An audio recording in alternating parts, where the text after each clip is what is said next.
skies, firefight calls. The stakes are high, trying to slay heroes and spies. Control fire, where strategy lies. Hear the tales, fierce and deep. Victors roar, defeated weep. We blaze a way, we don't hold back. Control fire, ready to attack.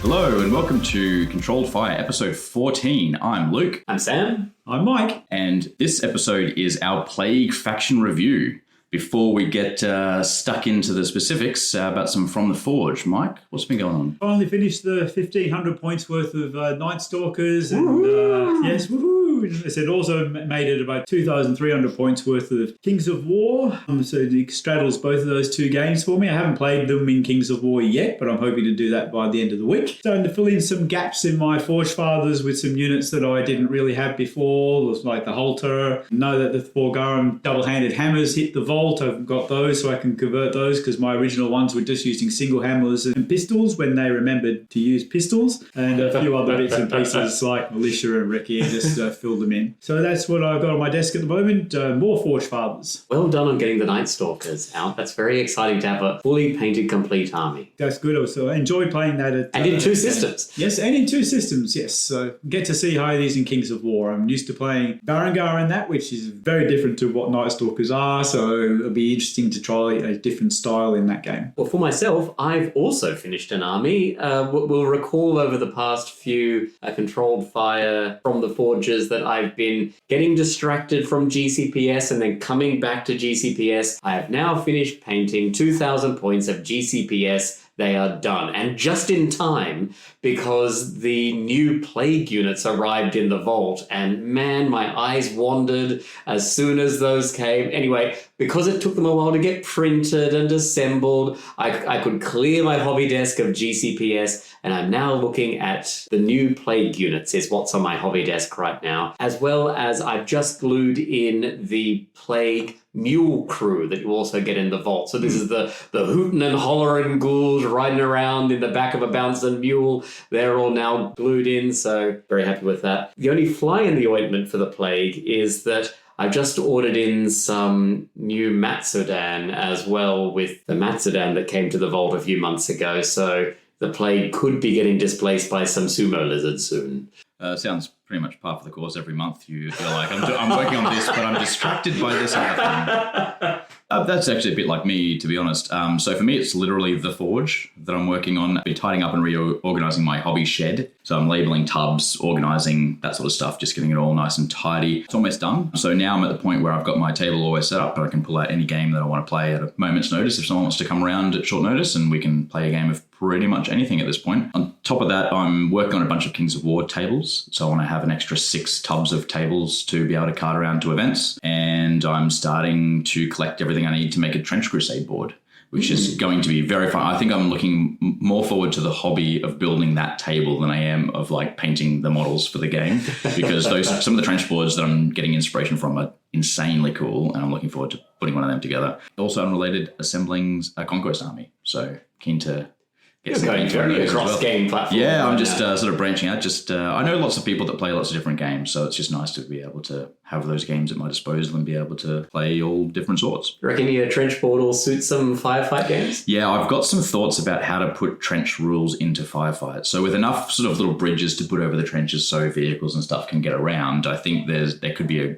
bit of a cool gameplay there. So once the table's built, we'll throw together some rules for the trenches and stuff, and maybe have a game and see how that goes. That sounds very exciting. So for this faction review, we'll start, as usual, with an overview of the faction and a bit on the lore of the faction. And Sam is our resident Plague player at the moment and our loremonger. How would you like to take us through the overview and lore? We'll start with the overview. So, I have been playing Plague for quite a while. So they were one of my first factions in Dead Zone when they were first released. This is back in Dead Zone First Edition, where the Plague Lord handed out little mutation tokens and so on. But I played Plague in original Warpath when that came through, and then made the jump with them across to Firefight Second when that landed. So if you have Warpath Plague, how come you have anything left to paint for Plague?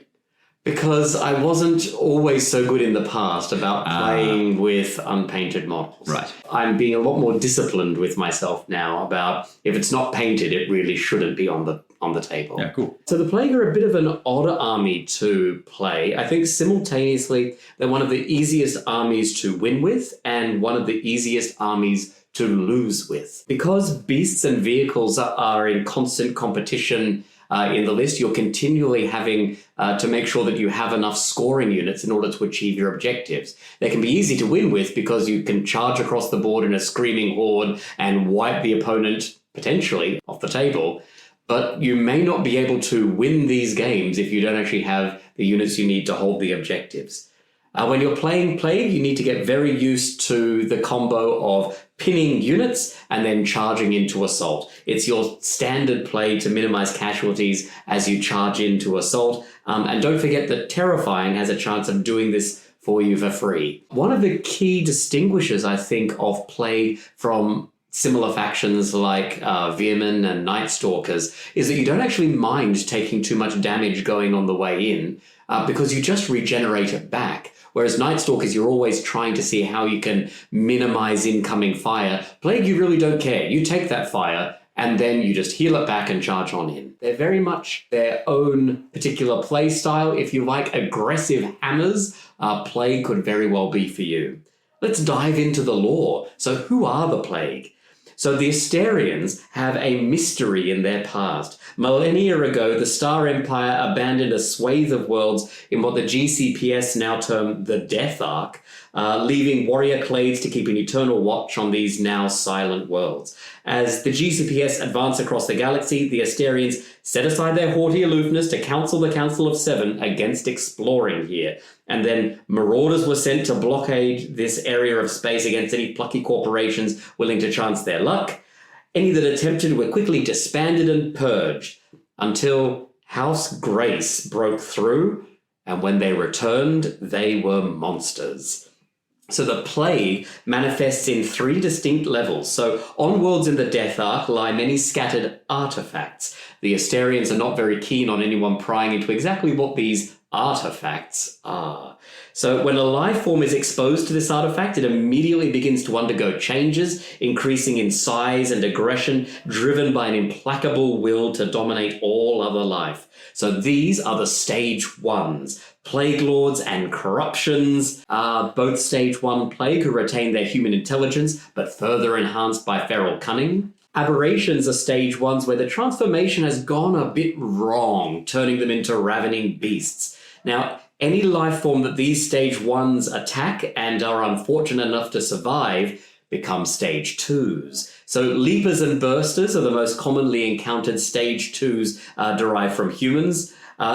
These ones sacrifice all personality, existing only to spread the plague further with bite, claw, or exploding pus. Any life form that the Stage 2s infect becomes Stage 3s. Now, the majority of Stage 3s become shambling husks, which are termed 3Zs, which are the zombies. But the others, the ones that they infect that don't become zombies, I would argue are some of the more dangerous. The GCPS term these uglies or ghouls. The reason they're in some ways more dangerous than the Stage 1s is they retain all of their skills and knowledge from their former lives, but now yoked to the implacable drive to expand the plague. So the Stage 3s can crew vehicles, operate weaponry, and guide starships to new systems to spread the plague further. This is just for human transformations, but all life can be consumed. Birds, beasts, insects, and all alien life, except the Marauders. The Gorons are the only known life to be immune to the plague infection. Why do the plague fight? It is in their nature. They consume and absorb life, continually growing and spreading until all of the galaxy burns with the plague. Thanks, Sam. Yeah, it's really interesting. I think it's pretty easy, as you know, with all of the firefight lore, I think, or Warpath Universe lore, to take things at a superficial level when you first see it. Like, you know, these are space zombies, you know, and that's it. But when you dig into the lore, it's actually really cool and really deep in terms of how they've developed it. And I find it really cool. So, Mike, do you want to maybe start us off with the faction orders? Sure. Okay, so the Plague's faction orders, there's 6 that they start with. The first one on their list is called Infection, which is 2 command points. Units with the vehicle keyword may not benefit from this order. Troops or specialist units only. This unit may recover D4 health points previously suffered. And boosted +1, instead, command or support units only. This unit may recover D4 health points previously lost. It's an excellent order, and I will generally use it every turn. It can be quite swingy, which can be very annoying when you've chosen to spend 2 command points to then roll a 1 on a d4. But bringing back extra models just before a charge is one of the best ways to increase threat. Like if I have a choice for one of the later orders, which gives vicious or elite or anything like that, or just a chance to bring back models which throw extra attacks and have extra hit points, I'm always going to go for this one instead. It's also worth thinking about triggering this order just after you've been in a fight, because you might have charged in, killed some things, taken some hits. You can trigger this at the very conclusion of that fight in order to get back those hits that you've just taken. My prime target for this order is the Aberration. It's a specialist. Healing hit points back on an Armor 7 model is incredibly frustrating for the opponent when they've had to go to such great lengths to get those hits to stick in the first place. The other great targets are Leapers and Bursters as their Armor 6. I very seldom put hit points back on a command or a support, unless, of course, it's a Corruption or a Lord, right? Because I don't want a Plague Lord or a Corruption going down. I'll stump the command points for it then, but mostly it's the Aberrations and Leapers where I'm putting this. No playing Night Stalkers. It's the Butcher Flesh Ripper. 2 points and it's 2 units getting 1 point each. So even rolling a 1 on the old Plagues is still a pretty similar result that you're going to be getting out of that. So on average, you're going to be, 2.5 wounds. So it's, as you said before, it's what Plague do though, and they actually get their wounds back and to be able to continue to go on. So it's good. So yeah, it's a slightly better version of a leader-only order that is in the faction that I play. Just with a little bit more variance in how it works. Yeah, I agree. It's one of the better heal ones, like Mike says. Stacking heals is very strong, which this does in combination with regeneration. Good for keeping the big guys alive, like Sam said, but also good for bringing things back from broken. So if you're like, I need 2 wounds back to be, this is going to get you a minimum of 1, and maybe even if you need 2 or 3 to get back from broken, you still might roll that plus the regen, and now you're no longer broken, which is the frustrating thing. When we played recently, Sam, I kept getting units down to broken, but then you'd heal or regen them back up, and they weren't broken, so they didn't test, and I couldn't shift them. So incredibly frustrating for your opponent. I think that's kind of the theme for Plague. Be as frustrating for your opponent as you possibly can be. Yeah, and you raise a really, really good point in that Plague seem to be very, very seldom broken depending on the unit. Like if you look at your standard unit of 3 Leapers, right, then that unit is either going to be not broken because you're going to have 2 or 3 models in it. If it gets down to 1 in the end phase, because it has 3 wounds, you're going to regenerate, get a wound back, and then you're back at 2 just in time to no longer be broken for your break check. The only time that really doesn't happen is when that 1 Leaper is on 1 or 2 wounds. And if it's on 0 wounds, it's removed from the table entirely. So there's actually a very, very small window for a lot of Plague units that they exist in and be broken, because regen can kick them out of that just before that break test has to happen. Yeah, so you do need to think sometimes about how and when to use this, but it's almost never a bad choice to use it. It's just every turn what's the most optimum point at what time to use it, not do I use it or not. Always use it. Yeah. It's just a question of when and where. The only problem is you can only use it once. Yes. Diddums. Next order is called Thirst for Blood. It's just a single command point. Units with the vehicle keyword cannot benefit from the order. A unit that wins an assault may make a 3-inch consolidation move into contact with another enemy unit. Immediately perform a second and final assault with no reactions permitted, with both units fighting simultaneously. And then a boosted +1. In addition, the unit also resolves its attacks first in the second assault. It's potentially very good. I mean, if you can pull off the combo, then it can be absolutely ruinous for your opponent. because obviously the main advantage of winning an assault is if it's against an unactivated unit, you have just marked them as pinned and activated. And the chance to do that against a second unit from a single activation is gold. The hardest thing is pulling it off. Remember that when charging, the unit leader moves by the shortest path to the closest enemy model. So that means you've actually got little in the way of flexibility that when positioning the leader in order to get that consolidation. For it to work, the closest model in the unit that you are planning on consolidating into has to be within 3 inches of the path that your leader ends up at the end of the charge. So in some ways, it's on your opponent to make a mistake, and then this order allows you to capitalize on it. However, if they do make that mistake, absolutely you should exploit it and absolutely make them compacting their units too close together. One way that you can do some plays with it is if you are coming in from a mule, you can actually use the mule to position where your charge is coming from with the leader. So you do get some leeway there in terms of where your leader makes their charge from. But aside from that, whether you're able to do this is kind of what your opponent lets you do. Probably one of the more common ways to be able to pull this off, I think, is charging a unit next to a building. Yeah. That also has it because they're probably standing right next to the building for cover. Yeah. And you can run around and assault them that way. It is tricky to pull off. It can be easily guarded against, although I admit, I've played Plague a few times and I've never explicitly tried to guard against it, so I probably would have been caught out, particularly with my Vim, and that just because there's some big units and it is very synergistic, I've often got things clustered in together quite close. I would get destroyed by this, I think, if even knowing that it exists, I probably would forget to account for it and get wrecked. Yeah, I mean, I will say I probably only triggered this once in about 2/3 of my games with Plague. One of the other reasons that I don't pull this off in more games, aside from my opponents not always leaving me the opportunity, is you have to forego any of the other orders in order to trigger this one at the end. So if you charge in, you aren't able to turn on Rabid Onslaught or Enraged or benefit from the Plague Lord's mutations. You have to know that you're able to win it without any of those other order boosts in order to then be able to do the consolidation. So you'd really only do it when you are assured of victory, which, your Plague will often happen, but you just have to be mindful and not accidentally benefit from these boosts, because then you're not then able to pull off the combo. So we're on to combustive deformities. It's another one, a command point order. Zombie or ghoul units only. Target up to 2 enemy units within 3 inches of any model in this unit. Each unit takes D4 plus 2 automatic hits at AP1. Roll for each unit separately. The zombie/ghoul unit then loses D4 minus 1 hit points.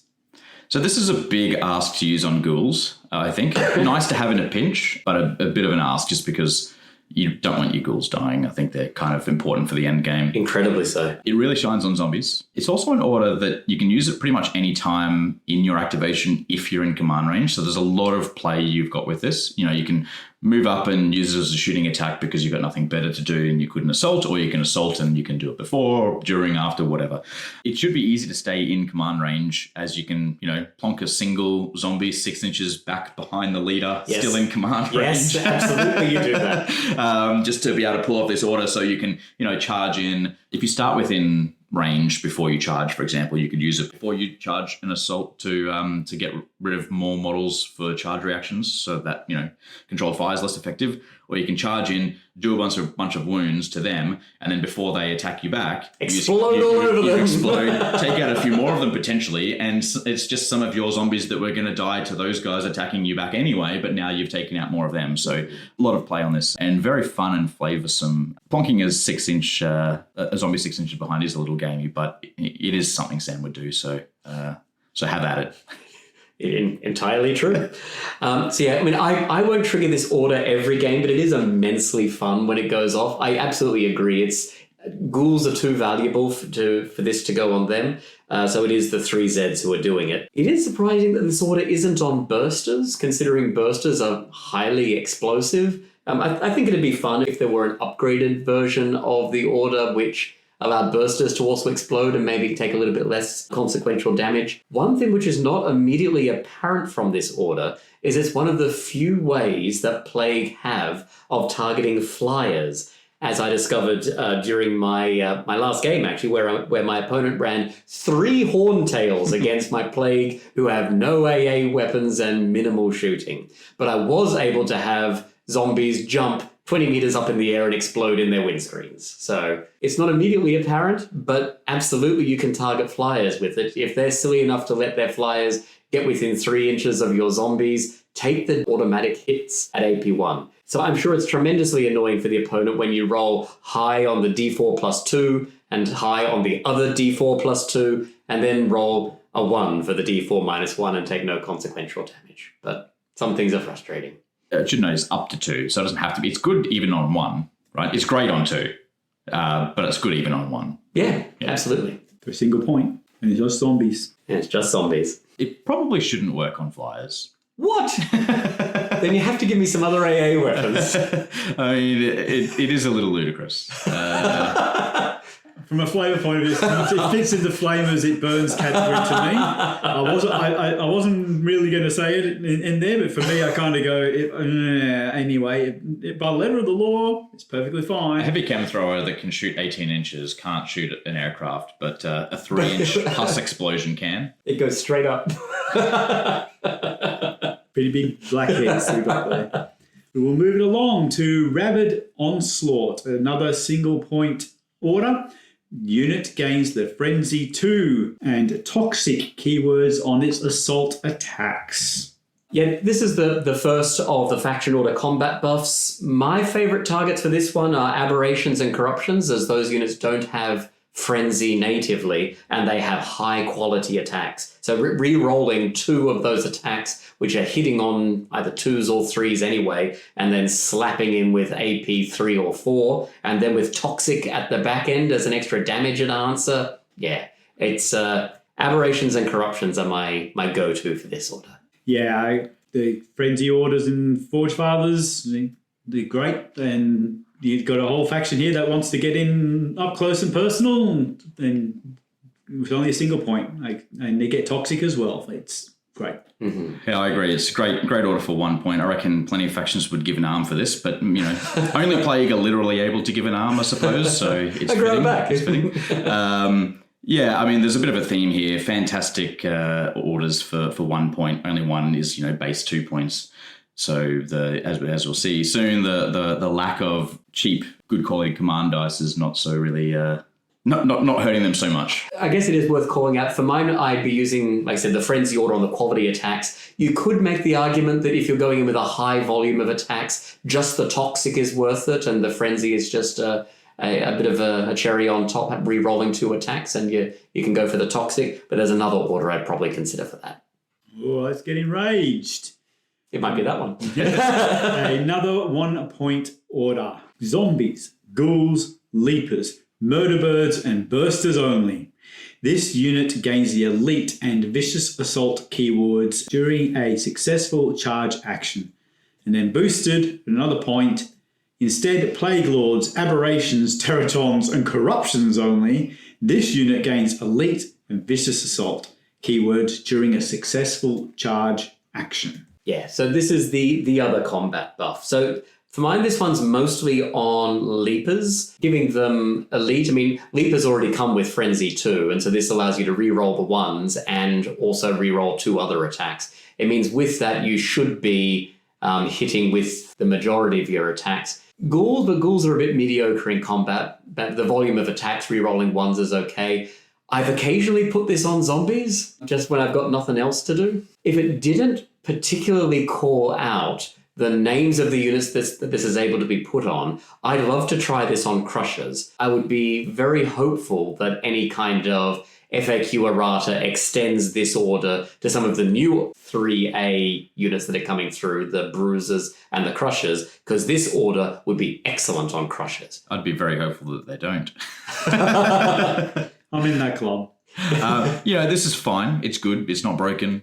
Nice if you got the points. I think you've either got high volume of low quality attacks or low volume of high quality attacks. And I think rerolling 1s, in both cases is fine, but not brilliant. Just, it's fine. It's a good order. It's fine. Funnily enough, I don't use this one even every game. Yeah. There's mostly because it's perfect.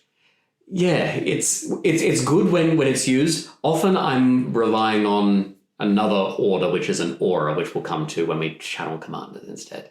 I'm not sure about the boosted version of it because it's now costing 2 command points, and while what Luke just said a second ago, it's low numbers of high quality attacks. I'm just not sure if it's worth that extra point. Yeah, no, I agree.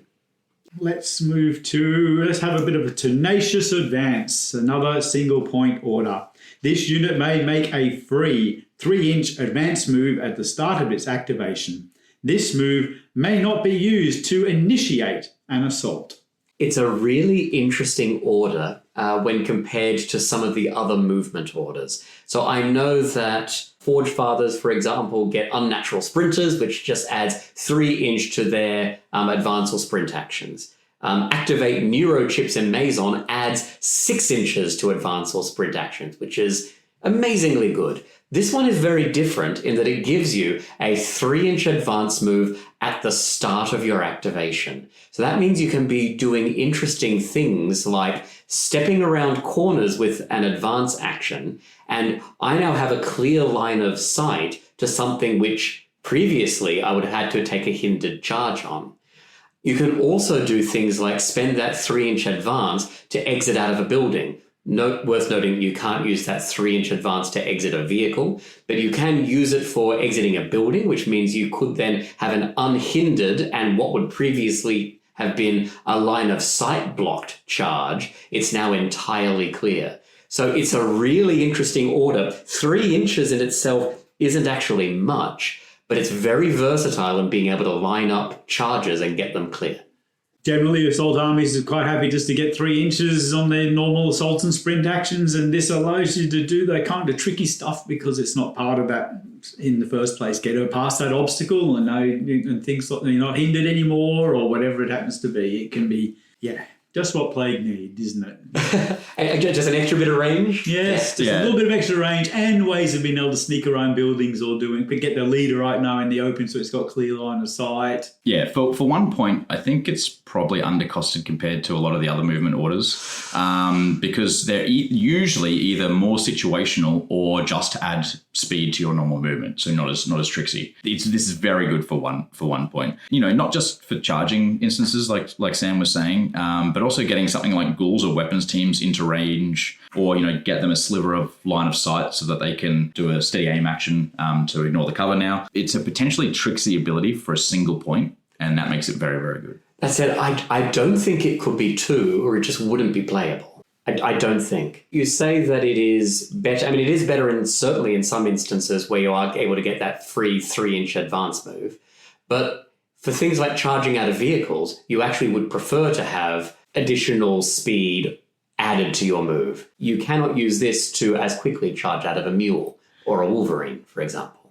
Yeah, sure. But I mean, that's even situational because a lot of the play stuff can't or doesn't want to be in a mule anyway. And and this can be comboed with something else that adds, allows people to do a 3-inch move that's coming up later. So effectively you can get things 6 inches further along, but that can include tricky, line of sight altering shenanigans. Yeah. I would generally use this at least once every turn just because paying 1 for an additional 3 inches of move is something that most factions want to do anyway, and Plague as an assault faction want to do it more than others. And it just has a little bit of extra shenanigans built in that you can use it sometimes for clearing out your charge lines.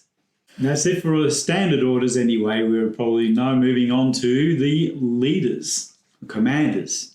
The first commander we've got is the Stage 3A Lieutenant. Basically a ghoul lieutenant, and he can take some Stage 3A ghouls as his retinue, and he can have 4 of those. He gives 1 black dice, and he gives Exhortation, which is an aura, for 1 command point, and that's all troop units within 6 inches gain Headstrong. What do we think about this? I really should look at this guy more. He's a cheap thumb in a faction that's often really hard up for them. Oddly, because of the points loading that's applied to the 3A ghoul units, a unit of 5 ghouls is 75 points, and the lieutenant with 4 ghouls is 74 points. It's actually cheaper to take the lieutenant and his retinue than it is to take 5 standard grunts. It is a bit interesting. So if you are looking for an extra scoring drop and aren't worried about unlocks, then maybe he's worth considering. His order is okay, but is a bit limited. 6-inch range is pretty small for an aura, and it's limited to troop units only, which is a bit of an odd limitation.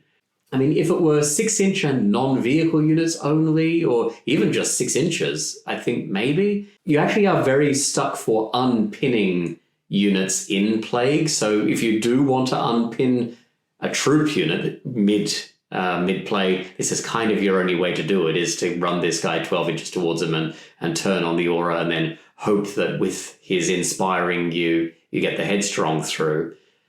I'm mostly just taking him as an extra thumb and a black die. I don't think I've ever seen him taken, and after trying to build lists for Plague for the podcasts, I think it's because some of the other leaders really have better orders, as far as I'm concerned. That's just a struggle to try to fit him in if I wanted to. Yeah, I agree, Mike. You're generally filling up on others, so that we'll get to them in a minute. But Headstrong seems nice, but it's a lot less nice on units with terrible nerve like Plague, especially when you factor in that it's only the troops, and you've got a bunch of unflinching and stuff across the list anyway. So even if it was extended to non-troops, it's still a little bit limited. It's still not the biggest deal to have in the list. Sure, the Headstrong for the troops would be nice, but I don't think it's better than any of the alternatives. Unless, like you said, if you're considering a 5-person unit of ghouls to hold a backfill objective because you have an organ number of points left and you have an unlock, you would probably take this guy for the extra black die and the inspiring and command bubble. Apart from that, I don't think there's much point. No, yeah, and it is interesting you mentioned the amount of unflinching they have, because I did say Plague don't have much in the way of removing pin counters mid-game. Their main strategy for removing pin counters is to charge in with unflinching, win the fight, and then remove the pin for free as a result of that. Yeah, and just deal with pins by ignoring them. Yes. So on to the next one, which, spoiler alert, I do think is something you want to take, and that's the stage 2A Leaper Sentient. This is a Leaper commander that can take up to 2 Leaper retinue, comes with a black tactician die, and has the command order Bloodlust, which is an instant for 1. All friendly, non-pinned, non-vehicle units within 6 inches may make a 3-inch advance and may engage an enemy unit as an assault. Units moved this way are not marked as activated unless they already were. Wow. He is so good. There's lots of ways to run him as well, I think. Because he also comes with, or can come with, up to 2 Leapers as well. He's basically a straight upgrade on the Leaper troop unit, getting an extra attack and inspiring in the Black Command dice, as you said, just losing a point of unit strength. So I use his order in one of 2 ways. So either early as an advance bubble where he pushes my line forward through early and then they'll advance on from there in the early stages of the game. The other alternate use for the Sentient is in the late game where I've just charged him with a bunch of my assault units. They've ended up remaining pretty close to enemy units. The Leaper Sentient can run in, trigger his thirst for blood, and suddenly each of those units steps into a fresh assault. And I'm fighting a wave of additional combats. So that's actually the second way that I'll run the Sentient, is not take him with any friends, but have him as a lone playmaker running around, moving my units around, initiating fresh assaults. And with armor 6 and 4 hit points, he can survive the odd salvo. And with his speed, he can put his command bubble and his inspiring exactly where he needs to be. He's a very versatile playmaker.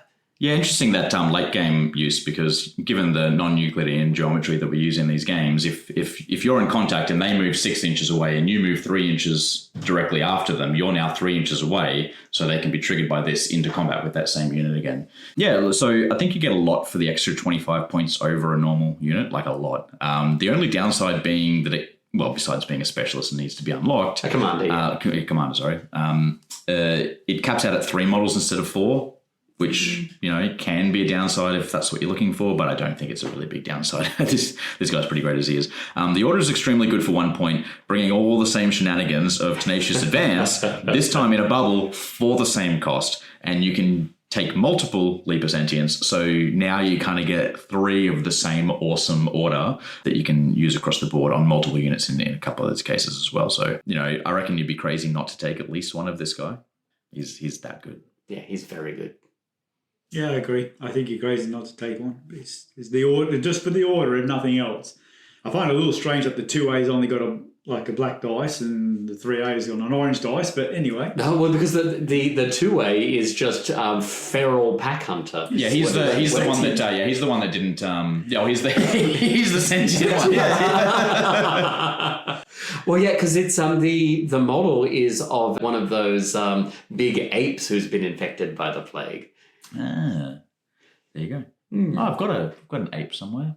So the third way that I used to run the Leaper Sentient, and I'm doing it a little bit less now, is in the same way you can use the Leapers as a disruption force up in the enemy lines, is putting him into a mule and charging him headlong into the enemy. The advantage of that is often when you're sending Leapers in on distraction duty, they don't have a command bubble around them. They're not able to get much in the way of orders. And if you do have a spare Leaper Sentient that you're able to throw that way, you'll actually have some inspiring and the ability to issue commands deep in the enemy line. I'm not doing it that way anymore, but it is a third way you can be using them. Well, that's been pretty common, and I think, with some of the newer units that we'll get to soon, it's less enticing to do that. But with only a couple of good options to put in a mule, Leapers being one of the prime ones, like we said, for the extra 25 points, it's not that costly to just put a Leaper Sentient in there with 2 guys, because that's all that can fit in a mule anyway, the 3, and use that as your Leapers. You do get a lot for that 25 points, and if you have them spare and the unlock spare, I would always put a Sentient in a mule over a regular unit of Leapers. Assuming you have the unlocks, yes. And assuming that you're trying to put, Leapers in a mule in the first place. Yep. This is the one to do it with. So next we've got the Stage 3A General, the smarter zombie boy general. He has Tactician Orange die and has the command ability Reinvigoration, which is an instant for a whopping 3 points. So 2 friendly, non-pinned, non-vehicle units within 12 inches may perform a free blaze away action if able. Units performing this blaze away are not marked as activated unless they already were. And I should say the general can take a retinue of up to 4 Stage 3As as well. So this guy's fine. He's not too pricey for an orange die, but his order is a little situational and, a little average. So overall, I can't call this guy or this order great or anything like that. I'd probably usually end up with one of the other commanders, but it is reasonably priced for an orange command die, so it's not like the end of the world. He's just fine, but too situational with the order, I think. Yeah, no, I agree. 20 points more to turn a black die into an orange for the lieutenant and get a better order. I'll take him sometimes.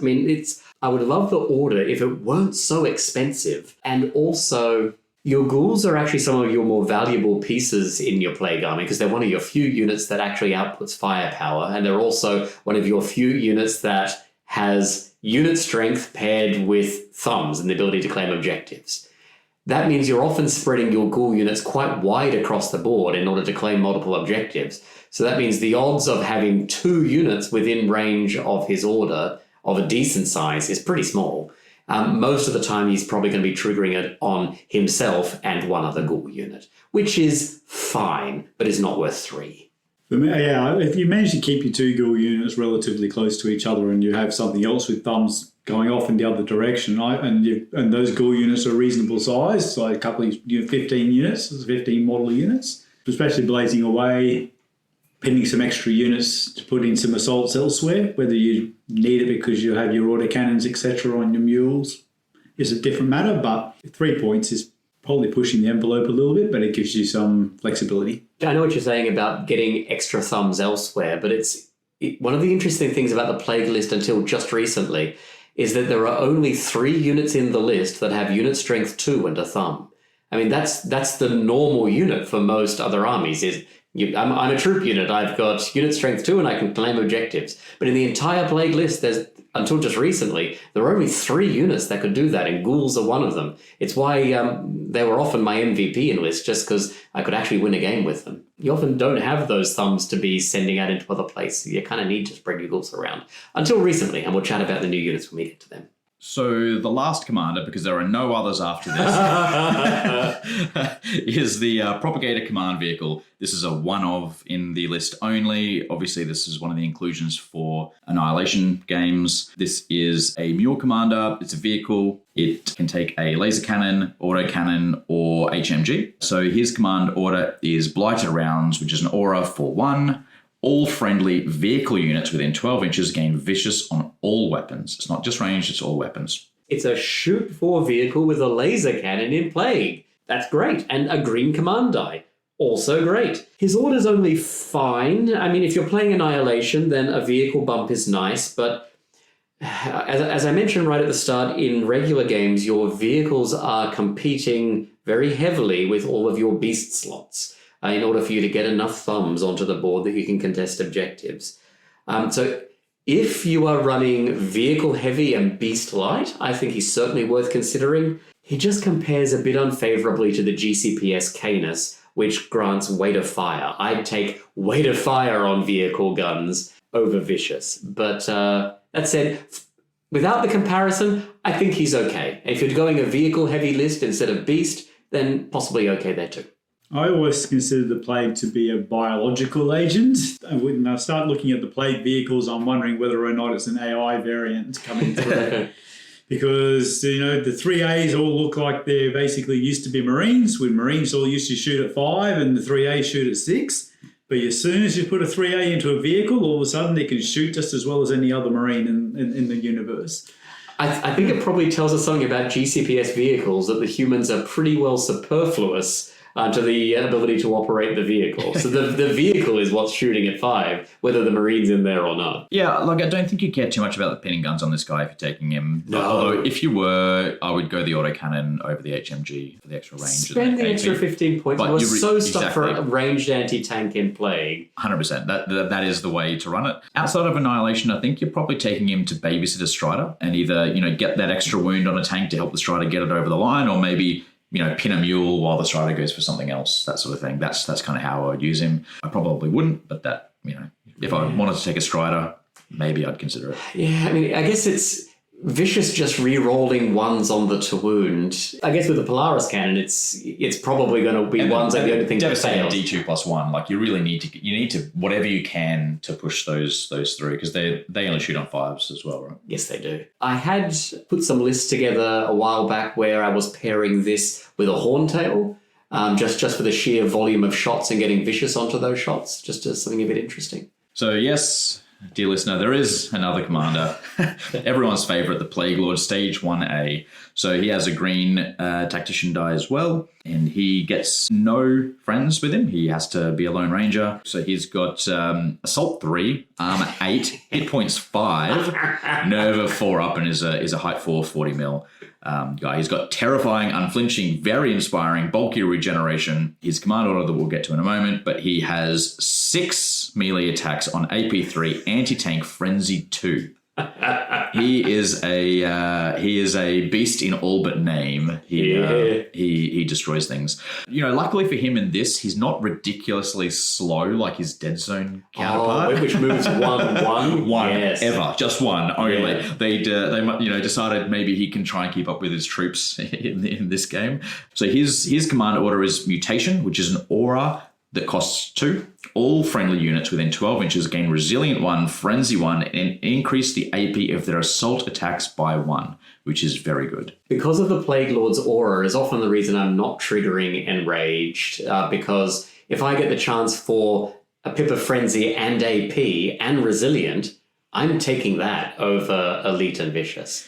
It is worth noting, though, that you can charge him with a different, like even say out of his aura with a different command that might give you slightly more edge than this one's going to in combat, but then consolidate back into the aura for the Resilient one for any shots coming at you later. Yeah, no, I really do love the Resilient on this. I mean, for a start, he loves himself because Armor 8 Resilient, mwah. Yep.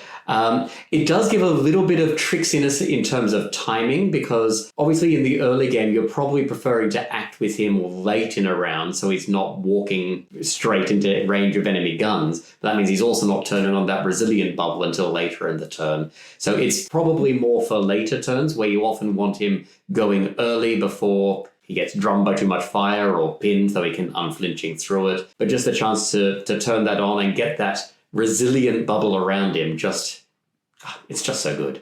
Yeah, and the cool thing about them is like there's no number of them that's wrong. So I think you'd find one or maybe two in most games, and that's really good. He's quite expensive, so taking none is viable because you can use a lot of those points elsewhere. And you could argue that 3 is maybe too many, but if you really want another corruption and you don't have the support unlock, a few extra points for a third Plague Lord, it's not the worst idea in the world.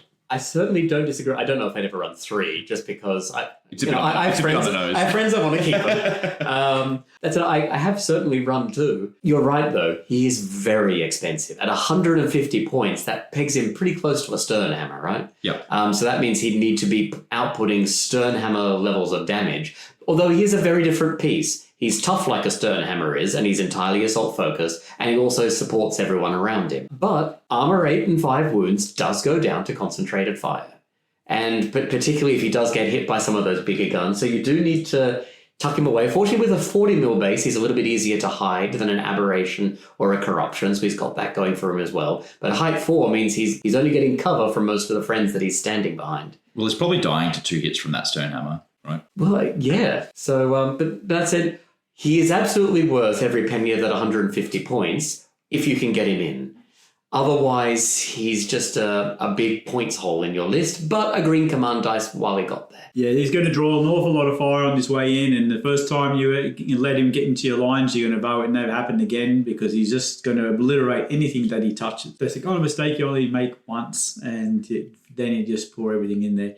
I was actually shocked about it being a 40mm base when I'm playing Night Stalkers and everything's 60 or 80mm base. I mean, I like big butts and I cannot lie. That being a 40mm base for him was a bit of a surprise and a bit of a shock on there just then after basing all my Night Stalkers. It's because he's an old Dead Zone model, and that's where, I get where it's from, and that's okay. And that's obviously where most of the Night Stalker stuff, and the reason why they're on the base is because their models are so freaking huge to go on there, but so cool. But with 6 die, hitting on 3s, Frenzy 2, it means you're probably hitting with all 6 attacks. Probably hitting on 2s.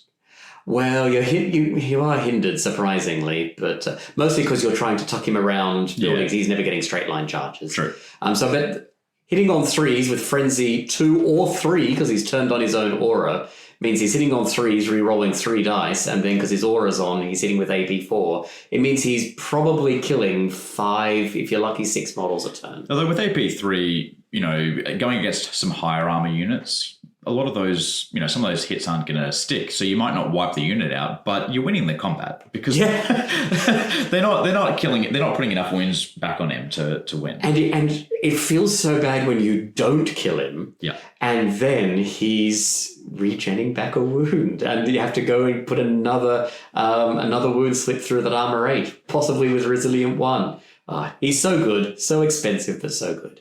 Agreed. So let's now jump into some of our troops, and we'll start with everyone's favorite Stage 3Z zombies. These are elite crack troops with Assault 7 and Armor 3, 1D in Assault. Why on earth would you ever run these? Because they are so cheap. They come with Beast, so they can't hold objectives, and Horde, so that Assault 7 is a whopping Assault 6 sometimes, and Regeneration and Unflinching, so they can charge in. But for 105 points, you can get 30 bodies down. That's incredible. What do we think of the Stage 3Z zombies? Well, I got Scarecrows, and yes, Scarecrows are a slightly better version of a zombie, and I can only take 20 of those, and I think they're fantastic in the Night Stalker list. 30 of them, that's 30 bodies. It's just one of those units that you don't want to be shooting, but you have to because if it hits you, it's going to hurt. And it's only 105 points, and you kind of go, it's a waste of an activation to hit these stupid zombies, but you need to deal with it. Yeah, 100%. It's very liberating to take zombies and make them your first or second activation and walk them 12 inches, maybe behind some cover, into the firing lines of the enemy army, and just not care, because every activation they spend firing into them is an activation that is not firing at scoring units. It just feels so good. And I'm sure it has great feel bads for the opponent, but they have to shoot them, as you were saying, because getting hit by 30 attacks, even if they're rubbish, is still some of that's still going to slip through. I hear what you guys are saying, but as someone who's faced a lot of these, I can honestly say you're absolutely right. I hate facing them because they can be devastating in combat, right? But I just hate shooting at them. They're an absolutely frustrating unit. I dislike them immensely in the best possible way. I've actually started considering whether I need to be taking 2 30-strong hordes of zombies just for the sheer amount of pain they cause people. Yep, do it. Do it. So 100 points, I would. I mean, I've spent 100 points on 2 units of scarecrows, and I think they're well worth it. I would be doing that if I was doing it. The only thing I wouldn't want to do is be painting 60 zombies. Yeah. I want them all painted with eyeballs and everything to high detail, and every one of them named. I will say, in comparing because you just compared the 3Z zombies against the scarecrows, we can also compare them against the failed experiments in Maison, because they're kind of the same unit, but the Maison failed experiments only go up to 20, which is a substantial difference in that paying an extra 30 points for 10 bodies is just great, and I'll do that instead of buying drones for my failed experiments. I think these are much better, even though they are in a list where you're always having to watch your beasts. Also worth considering for the zombies, if you really are stuck for unlocks, you can just spend 45 points, and this is an unlocking troop unit. And it puts unit strength 2 down. It doesn't have a thumb, and you're probably going to have to accept that 10 armor 3 bodies are not really going to do anything. But if you really need that extra unlock, you can get one for 45 points. That's pretty cheap.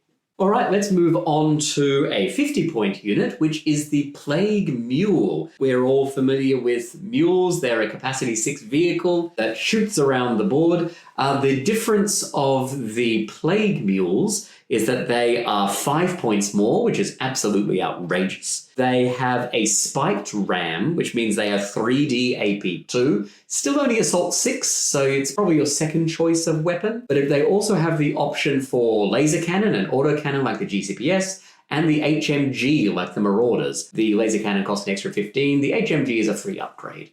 What are our thoughts on the Plague Mule? Thoughts on the mule is it's one of the most disgusting units in the game.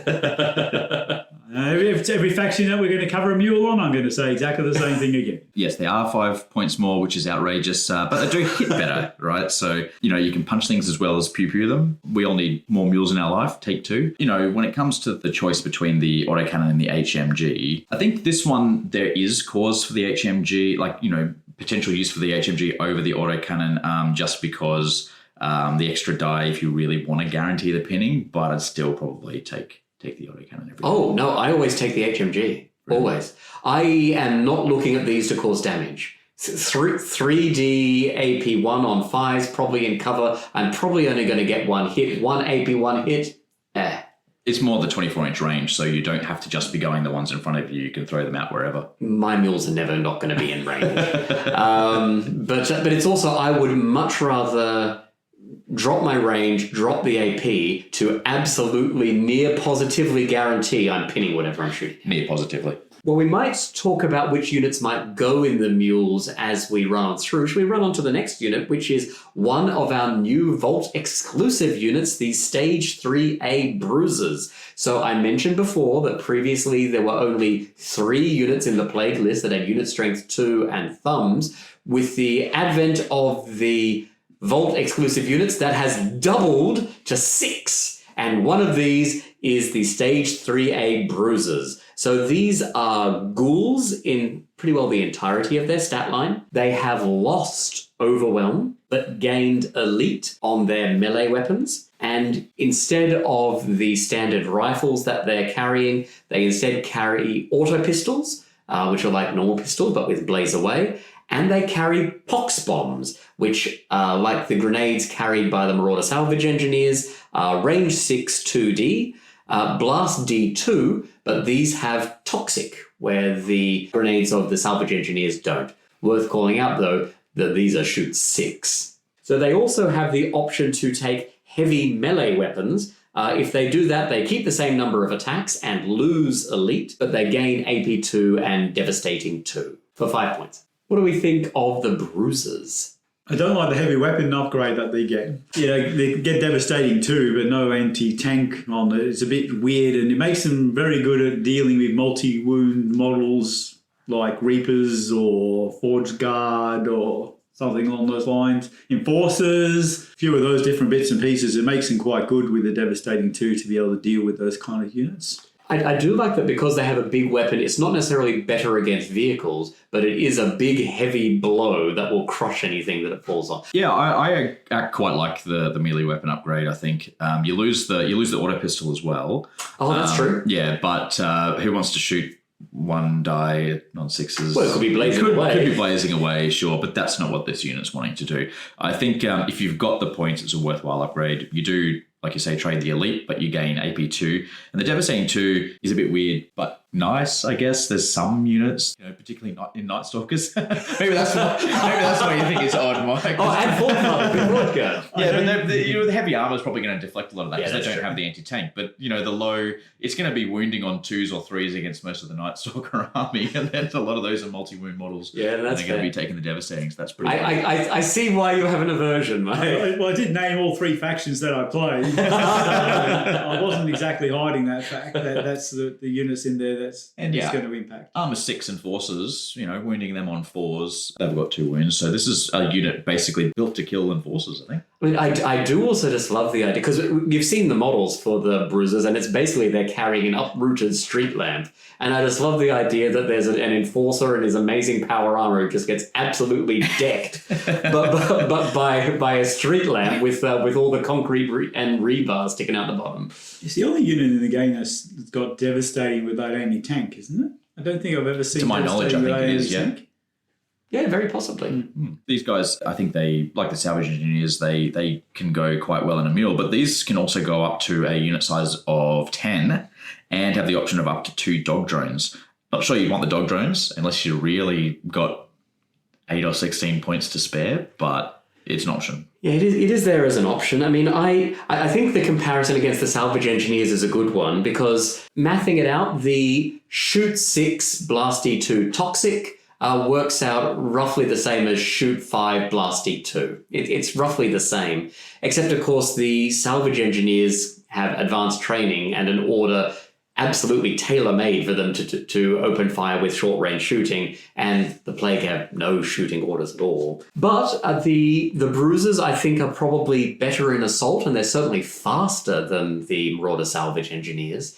And as you say, they also have the option to take additional models, whereas the salvage engineers always have to be kept small. So, I mean, I think Ghouls in Mules is a definite viable strategy for Bruisers. The mule can drive up its full sprint distance, they hop out and then lob their tox bombs in. That's some pretty good threat range you can do with them there. And then get an order to move them into combat with the unit that they're standing in front of. Bringing up your Leaper Sentient alongside them and doing some Thirst for Blood? Yep. Absolutely. So, I mean, I think, unlike the salvage engineers, which probably just want to run around lobbing bombs, I think these ones might be more an initial salvo of tox bombs and then start charging in with their weapons. Or the hop into a building, throw bombs out the other side, and then charge out next turn. And it's an interesting call as to whether you go the dogs. An additional bruiser is 10 points and a dog is 8. So it's whether you think having the dog adds 3D, the bruiser would add 2D with elite. It's whether you think giving up the extra hit point you'd have and the enhanced break point and all that sort of stuff is worth the extra D in combat. Maybe once you've already reached full unit size and you want to add on some extra attacks. That's right. Only once you've hit 10 and you want some extra do you consider it. I don't think it's worth considering them over a regular guy. Which also means they then wouldn't fit in a Wolverine, but would fit in a Hornet. Possibly with what we were hearing about the changes with the new Hornet and people being able to drop out of this could be a unit that does want to fly up in a Hornet, drop out and bomb people. I hope so, that'd be cool. Similarly, it could be a good unit to put in a Wolverine, which could drive up its full 12, and then a 10-strong unit comes out and bombs people. That's viable too. All right, let's run on to the Stage 2A Leapers. We've spoken about these guys quite a lot. They are speed 915, so they don't muck about for their speed. They're assault 4, armor 6, and they have 3 hit points each. When they go into assault, it is with 3D AP 1. They have Frenzy 2, regeneration, unflinching, and countercharge. I think they're a very, very pared back assault unit with really only the things that you want on there. They're not terribly flash, but they do the job. What are our thoughts on Leapers? I agree, but also I think the armor 6 catches people out as well. Yeah. I think that's just that little bit of extra resiliency that kind of makes them, armor 6 hit point 3, it's pretty obnoxious to try and take down with small arms fire. Mm-hmm. So you have to dedicate something bigger to taking them out, and that's where they start to become problematic for people. And if you don't dedicate, they have regeneration and they come back, and that could mean bringing an extra model back, which is their threat. And most units they get on assault probably can't do much back to them as well. So they're winning pretty much any combat, sighted or unsighted, that they charge into. Mm-hmm. The unit of 3 is, yes, armor 6. It's 3 wounds each, so 9 wounds. It's a pretty chunky unit. Quite fond of my Reapers, which are quite the same because they're not quite as resilient, I guess, as those. They're quite a good unit. I think it gets lost sometimes that you don't have to necessarily win an assault if you can even tie an assault. The opposition's unit is pinned and activated, so it's not doing what it needs to do. And if you're lucky enough to be able to target like a leader option, that means that leader's not putting out any orders for that turn. So they're a good unit to be able to put in and cause some real anxiety in an opposition unit. Absolutely. I really do think of them as a disruption unit rather than a unit that particularly kills a lot of stuff.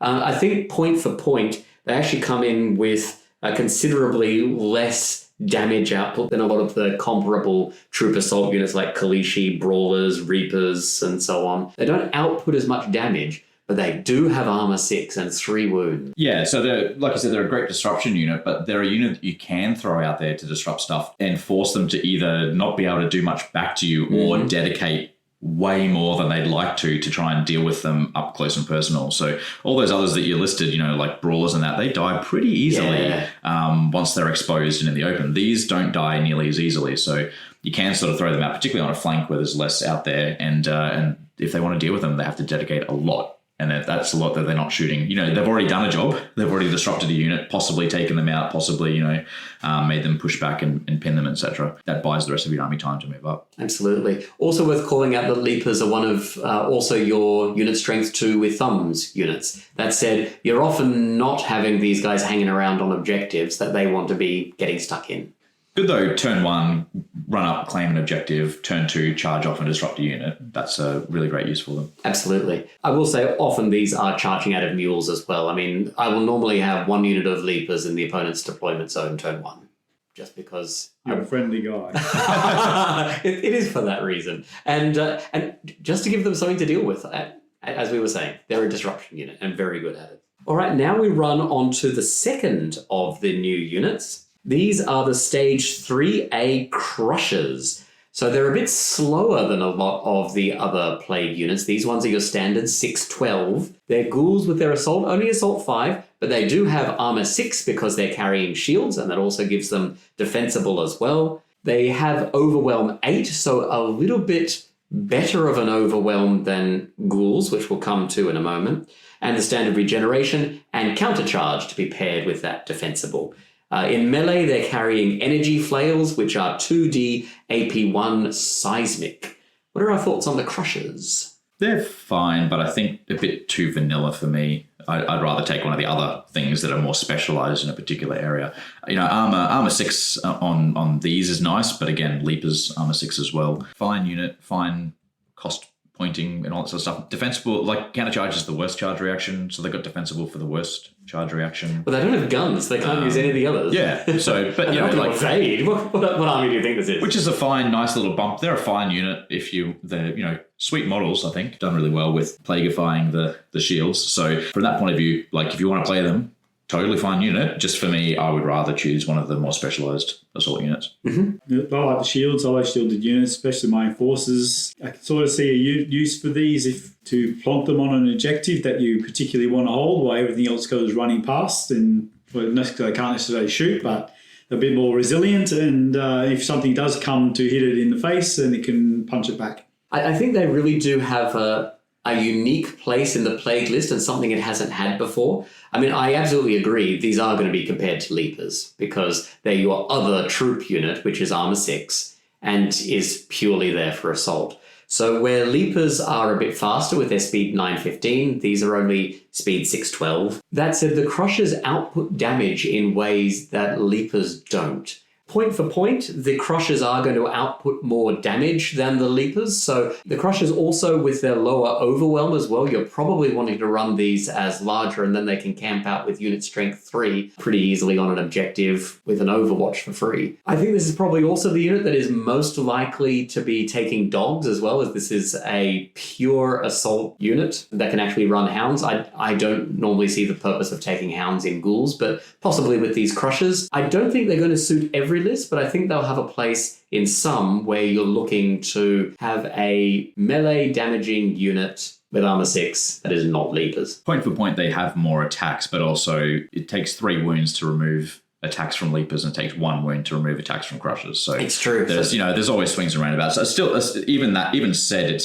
takes 2 wounds to bring Crushers down to the same as what Leapers would be, and then 1 more, and then the Leapers are then on the back foot. But the extra range on the Leapers, I think, unflinching as well, just for me, kind of probably takes the cake of the frenzy, etc. Yeah. No, I mean, I know that Leapers are a fine unit, and most of the stuff we're going to see in the specialists compares unfavorably to Leapers. And it's not that Leapers are terribly flash, it's just that they are efficient. They are very efficient. They are lean and well pared back and do exactly what you need them to do.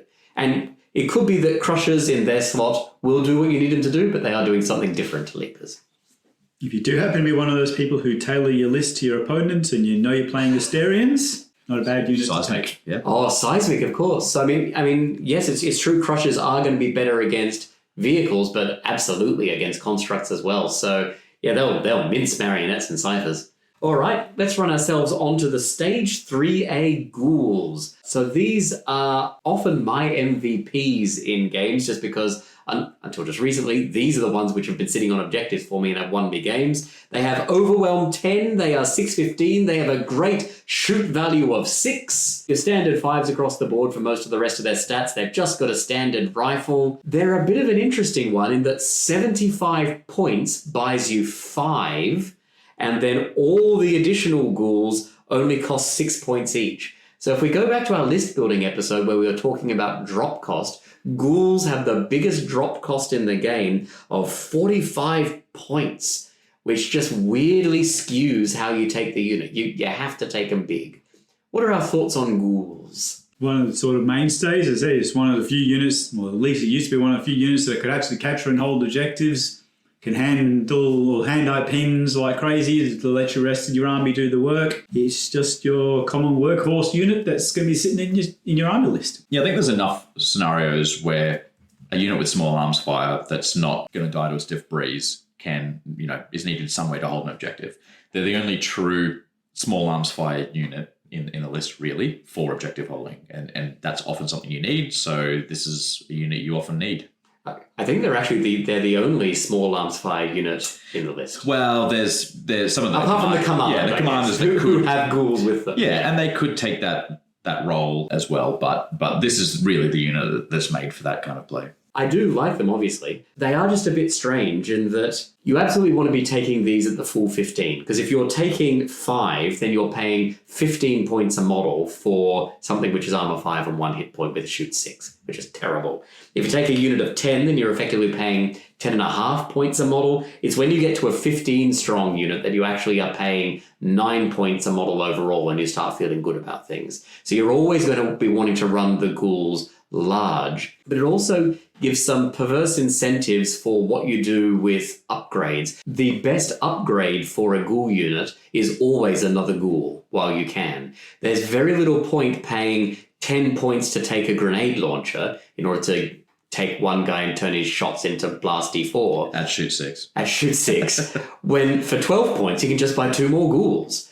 So until you've gotten to your max squad size, it really isn't worth considering pretty well any of the upgrades, aside from the HMG, just because what you really want this unit to do is pin other units, and that's what the HMG does. And for 10 points, that's certainly something worth doing. For the Flamer and for the Grenade Launcher, and certainly for the Hounds, I mean, for the Hounds, why would you pay 8 points to get an extra drone in the squad when for 6 points you can get an extra true model in there? I like the concept of front-loading all of the points. it just makes the ghouls a bit weird in the way that they fit into the list building. I believe before Command Protocols, the dog actually gave AP1 on the unit's melee did, attacks. yeah. So that was a great reason to take one, particularly because, they were one of the things you would want to pile into a mule. 5 of them with a dog and run off and punch things in the face and still be able to shoot later. As well as back then, they weren't front-loaded in their cost, and I absolutely agree it was wrong because you could end up taking multiple very small units of ghouls. I'm certainly not advocating for a return to that. It just feels a bit. I think I'd almost like it more if they were minimum squad size 10 and then a more normal cost per model, probably say 8 points a model. But yeah, that's a bit of a rebalance that I think I'd be in favour of. Just having tried to write them into lists multiple times myself, and you're like, it's like 15 or nothing, right? I think with the HMGs, you generally just want the one, but I wouldn't begrudge anyone taking 2, just because with that shoot 6, if you're really trying to get a pin to stick, shoot 6 becomes 7 with cover. Shoot 7 becomes 8 if they've also got stealthy, like or hit the dirt, or hit the dirt. Or any of these. So going up to 2 HMGs is not a terrible idea for 8 shots to try and pin something. It's worth considering. Yeah, I mean, normally we wouldn't advocate because you don't get the additional utility from the second gun. Yep. You can't get more pinned. But in this case, it really does up the odds of actually sticking that pin. Also, with shoot 6, it's worth calling out you really don't mind blazing away, because 8s is the worst it can be and you double your shots. And so if there is a unit in the building that has stealthy, then you just go, well, that's fine. It's going to be 8s anyway. I may as well chuck twice as many dice and put a pin on you. It's worth noting the maths is even on 7s without blaze away and 8s with it. Because it's twice the chance of hitting and half the dice. Yeah. All right, and that ends our troop. Shall we run on to specialists, Mike? We have one of the other new units coming in, the Stage 3A Blitzer motorcycles. Speed 12, 18. Shoot 6, but they don't have a gun. I'll do actually if you upgrade them, but anyway, Assault 5. And they have 2 hit points each. Biker chains with Assault 2 dice and Toxic. They kind of give me Ghost Rider vibes, but it's not the right kind of bicycle when you look at the model. That's a good modelling idea. Maybe putting Ghost Rider heads on, like flaming skulls on. That would be sweet. Someone do that. Well, the actual prints don't come with the heads attached. There you go. So someone needs to do that. Some flaming skulls. We can put that out to the controlled fire community. If someone wants to turn their plague blitzers into Ghost Rider, please send us snaps. Damn, what you don't like this unit at all? I'm on the record as liking pretty well all the monocycle units anyway. And like I said, this is the third of the unit strength 2 with thumbs. And this is on a speed 12-18 unit for 40 points. That's great. The motorcycle units we know, they generally won't output much in the way of damage at all, but they are great for jumping onto objectives and putting down unit strength with thumbs. And in Plague, that is exactly what you're looking for. And for 40 points, love it. So I mean, there's 2 ways I'd probably run them, and one is that 40-point objective grabber, just like you would do with a regular motorcycle unit. Noting that these guys don't have scout, like the other motorcycle units, but that's fine because they're actually pretty decent in assault. And if they did have scout, that'd be absolutely ruinous for the opponent's deployment zone where they scout, first activation charge, a unit that is 36 inches away from my deployment zone. That's pretty rough. So the other way I'd run them is the full unit of 4, where you're actually getting better advantage of that Frenzy 3, just because with their volume of attacks, that Frenzy 3 is probably going to be overkill more than not, whereas putting in the extra attacks, that Frenzy 3 will be helpful. I'm not convinced by the Tox Bomb option. I'd probably just prefer to run them cheap. Could I see a use of riding them 12 inches and then lobbing shoot 6 attacks, blast it? I mean, maybe it has Tox as well. I'd probably just prefer to charge, but I haven't tried it yet. Maybe it's better than I think it is. 18 inches, move up 12, so 6, 18 inches. Surely you got... In Plague, I think you got better units you can do things with for that. Well, they could just charge 18. Yeah, that's right. Exactly. I feel like it seems to be the 10 points for per wound, and it seems pretty cheap for what they do. And I know there's other units in the game that are very similar to that, and I got similar comments on those as well. I think there are two ways to run this. There's the unit of 2 to be able to grab objectives quickly, move that around the board, put unit strength somewhere or grab objectives, run away with an HVA, that sort of stuff, or in the unit of 4. And I think it's completely viable in both ways. I would consider the pox bombs for 10 points on 2 of them if their role is to grab objectives, because if they want to get onto an objective and sit there, they may as well throw 4 dice out. Yeah. Right? Like, it's not terrible for 10 points as that option. So if you're doing something like lockdown where you've got an objective 12 inches off your line, they can move 12 inches to claim that turn 1 and throw bombs 6 inches at someone and potentially do some wounds. So, like, that's not terrible for 10 points. I also think this unit is somewhat eating the murder bird's lunch. Should we jump on to murder birds next? Yeah, Do we have to?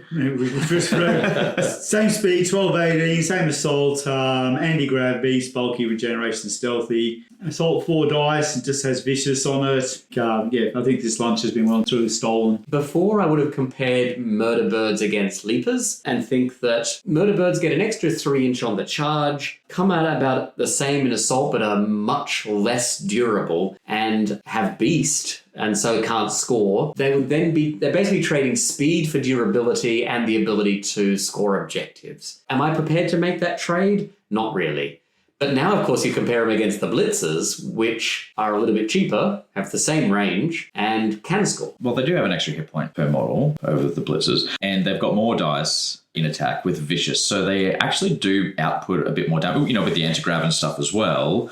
But just being beast, I mean, it's so hard in this list. You've got so many other things that are vehicles or beasts. Can you really afford for this unit to be beast as well? I don't think so. Am I going to take murder birds and drop a unit of zombies? No. Am I going to take murder birds and drop an aberration? No. Or a wolverine, or a propagator, or. With the prevalence of hornets in the game, being anti-grav and being able to attack them is pretty nice. Well, all forces exist. Yeah. Yes. Yep. So if you need to take out a persecutor, maybe? Yep. So they could possibly do it. I mean, you're talking about 4 dice then on 5s. 8 dice for 2 of them. On 4s, probably, because anti-grav with assault. So, they are okay in combat and stealthy. The stealthy kind of counteracts the armor a bit when it comes to shooting, and they got more hit points. So I'd say point for point, they're probably better than the blitzers, but without being able to score, it's such a hard sell. Yeah, I completely agree with that. I guess I'm not saying that the blitzers outcompete them utterly when it comes to fighting, just in terms of gameplay. Yes. Why would you run them? I guess because you want that extra 3 inches and anti-grav that you can just cover any terrain that's going in between you. It would, as soon as a unit sprints out of its deployment zone, you'll be able to hit it with murder birds. And if that's something you want to do, then murder birds exist to do that. Or you can have a guaranteed turn 2 charge against pretty well anything on the board. And so for a unit with all of the negatives of murder birds and none of the upsides... Plague Swarm! 6-12...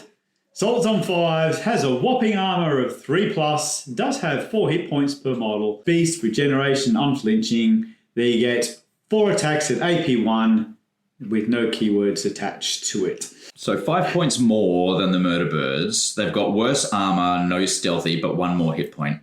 Great. They're not as fast on the charge because they only charge 12. And they get AP1, but they lose vicious. They are unflinching. They can go in a transport and they only take 1 slot in that transport, which is less than leapers. So ironically, my first game ever, I think, was with a plague army that I borrowed, and I had plague swarms in a mule.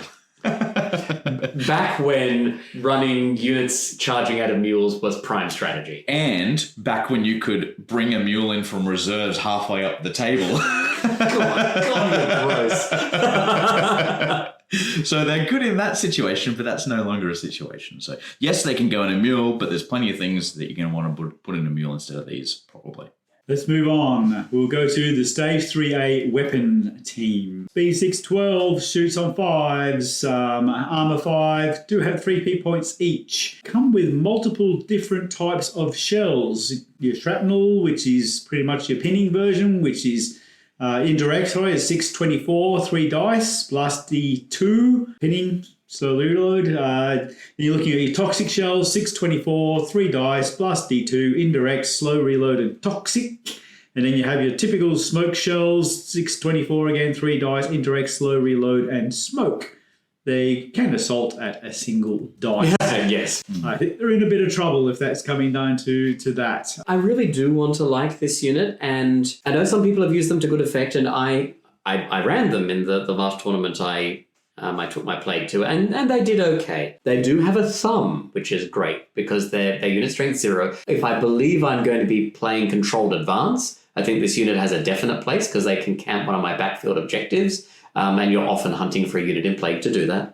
This unit used to be absolutely bonkers back when they used to lay down templates of smoke and you basically just obscure the battlefield and your entire plague army moves up behind them. Fortunately, those bad old days are behind us and you're not playing them that way. How are you playing them now? You can use them to give another unit stealthy and cover. I think that's probably my secondary use of them, though. I mean, that's not bad. Because you have targeting systems on the unit, you can potentially be giving 2 units stealthy and cover, so you can be covering your valuable units with that. But for 110 points, I'd probably just prefer to buy a corruption, and then I have another valuable unit to go in and wreck face. So I'm probably not just doing it for cover. I'm probably taking it for the pinning, and particularly the indirect pinning, the chance to lay down hits on something I can't see and pin valuable units that don't have headstrong or are commanders, and that will stop the commander using their command order because they'll start the activation pinned. That's potentially pretty valuable. 24 inches a bit short, so you can't always do it. I do also like the ability to hit, even if you are a small unit, stealthy in cover, hitting the dirt, I'm still hitting you on 7s, so they can be useful for sniping out some of those medics or small unit commanders hiding in backfields and just hitting them on 7s. That's probably the time you're turning on Toxic if you're trying to kill those. So they have uses. I think people are sleeping on them a little bit.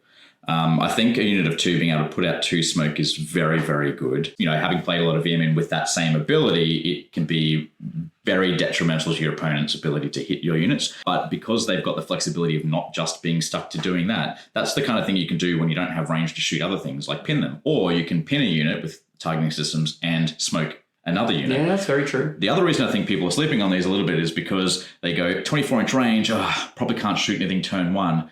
But, you know, you've got a leaper that can make them move 3 inches, and now they can shoot things in the deployment. I have done that exact same thing, right? Yeah. They're not a vehicle, so they can be targeted by that order. So, you know, you use the order, move them forward, now they're in range, and they can pin 2 units that have been deployed on the line. That's really good. They shoot 5, it's worth noting. They're not like ghouls that shoot on 6s.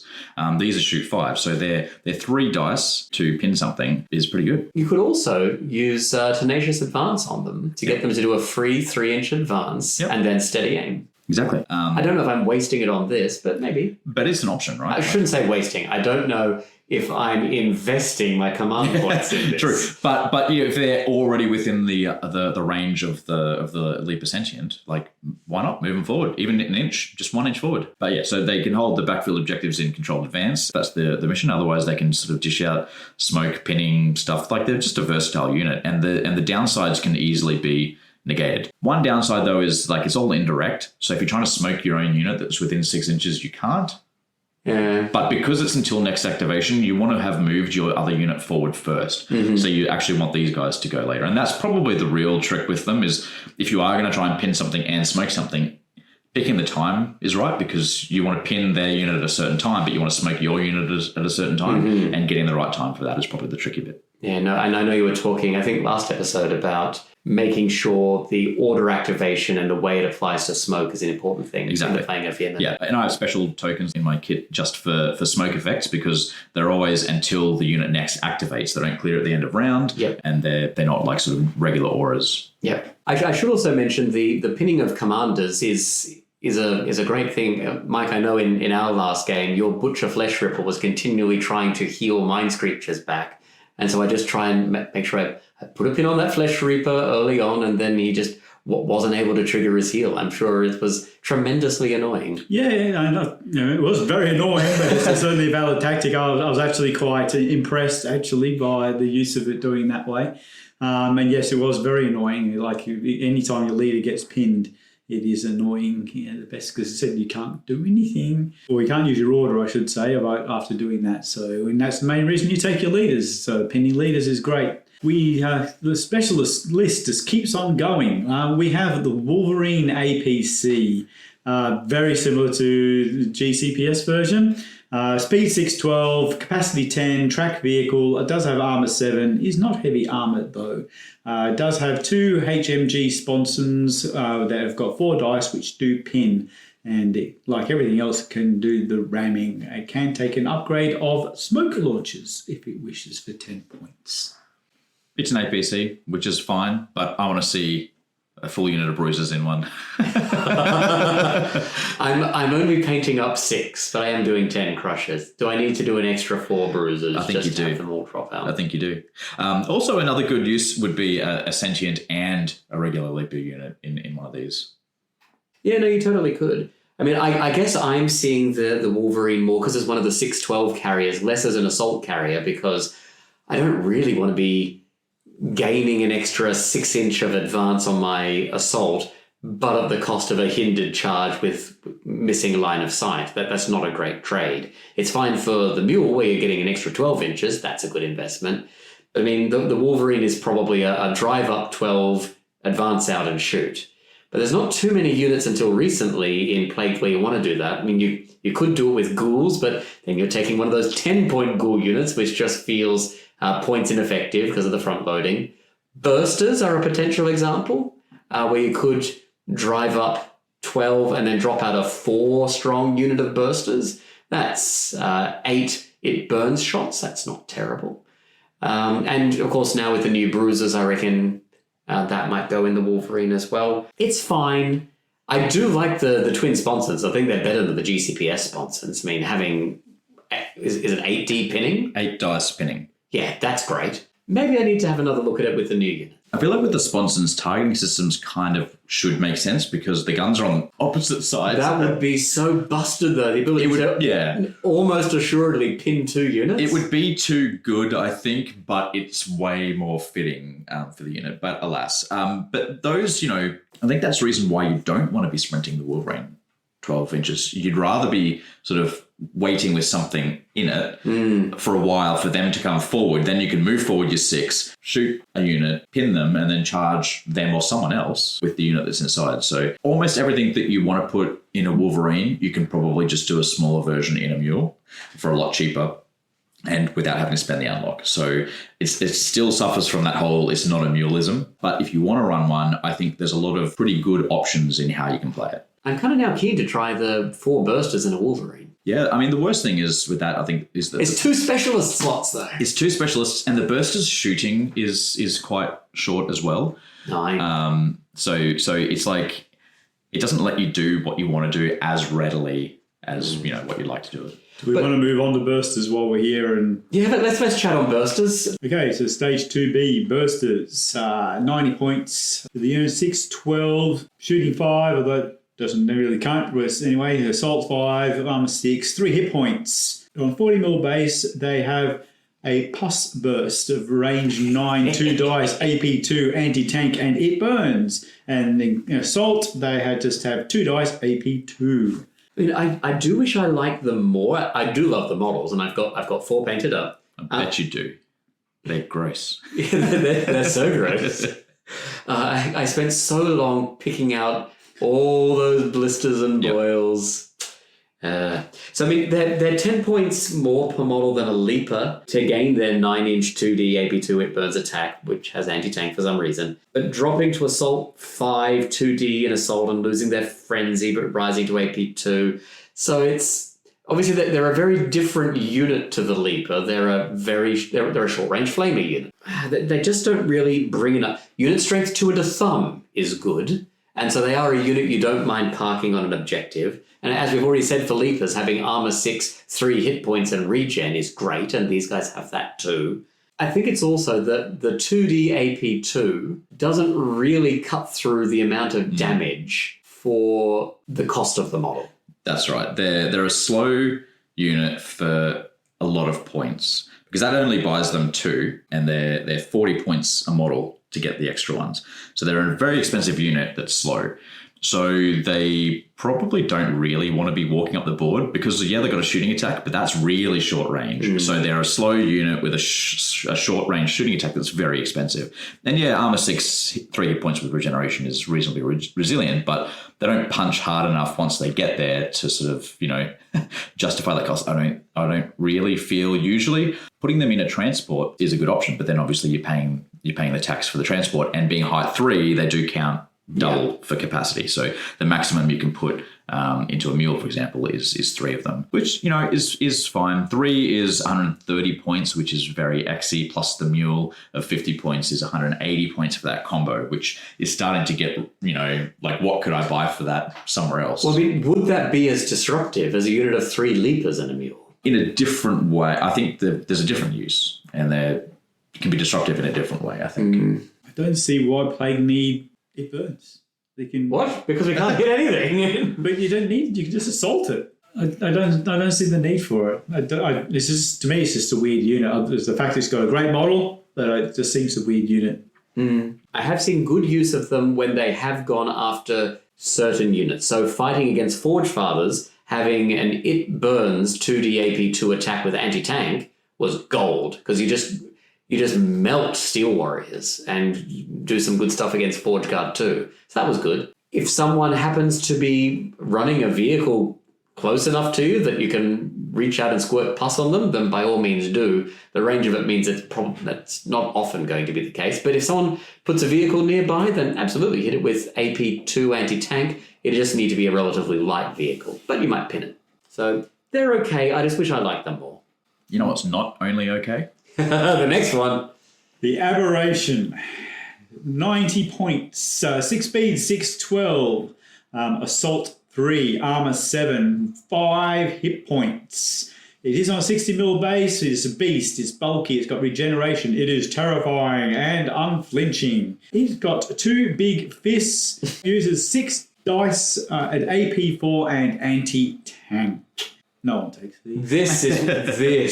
This is what you spend your specialist slots on. It is about as subtle as a thrown brick to the face, but it's about that effective as well. It is very hard to put down with armor 7 and 5 hit points. I mean, it does go down to concerted fire. I very rarely have an Aberration survive a game, but as we were discussing before with Infection, it's only a specialist. You can give it back D4 hit points for only a single command point if they don't chain their activations and take it down when it gets low, which people are probably advised to do. Also, it's the same feel bads as I've ended my turn and haven't killed it, and it's regenerating one of those hit points back. It's the same feel bads.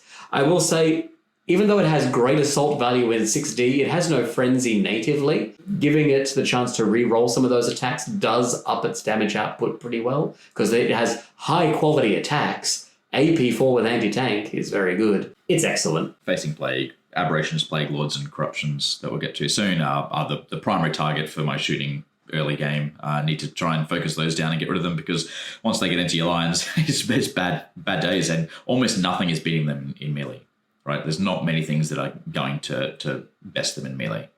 So you kind of have to try and shoot them down, or just I don't know what you're doing if you're not shooting them, but crying. That's Run your way, probably. Well, and I guess we've been talking a lot about disruption units with things like the 3Z zombies there as a distraction and the leapers in there as a disruption.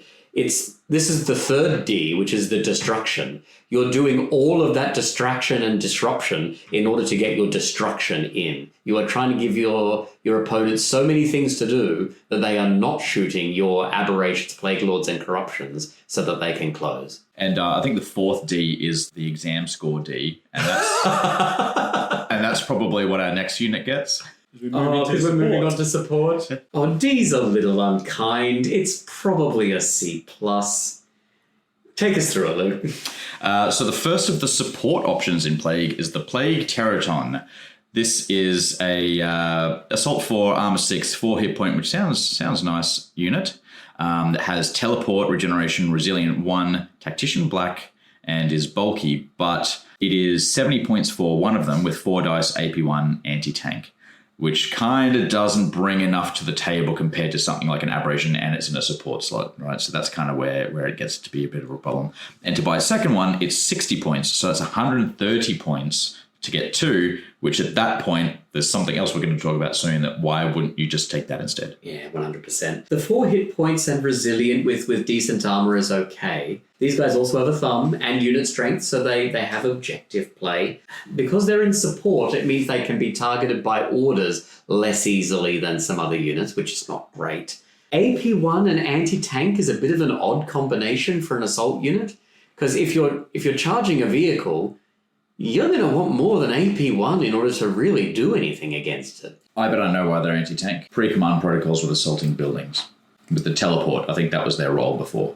Teleport is good. I mean, we chatted when we were talking on Asterians and so on. Teleport, robbing people of the chance to do charge reactions, the ability to completely just go around terrain. You don't lose the line of sight blocked element of it, but it's still good. And the black command dice that they give is fine as well, but so is the other one we're going to come to. I mean, if they outputted a bit more damage, I think they'd be okay. Sorry, Sam, you're trying to put lipstick on a pig here. Yeah, I know. Especially some of the other units that are in this in the support slot, it's got no chance.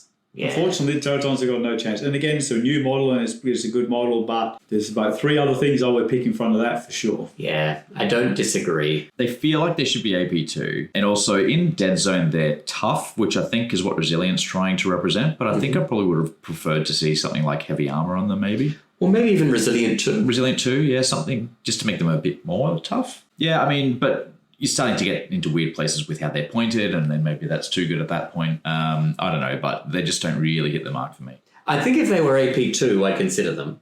Because if they were AP2, then with their attacks and with teleport, they might do enough damage to justify their slot. I think they could be, to be honest, I think they could just be AP2 with the same points and that not be a problem. When you compare them to the other support slot things that you might be looking at, that doesn't outclass them at all for the points that you're paying. No. And I think it would actually be fine. The next support option is the TAD-65 Hornet dropship. This is the regular Hornet, so it can take the correctional stabilizers for Headstrong, and has the option of crew-operated HMG.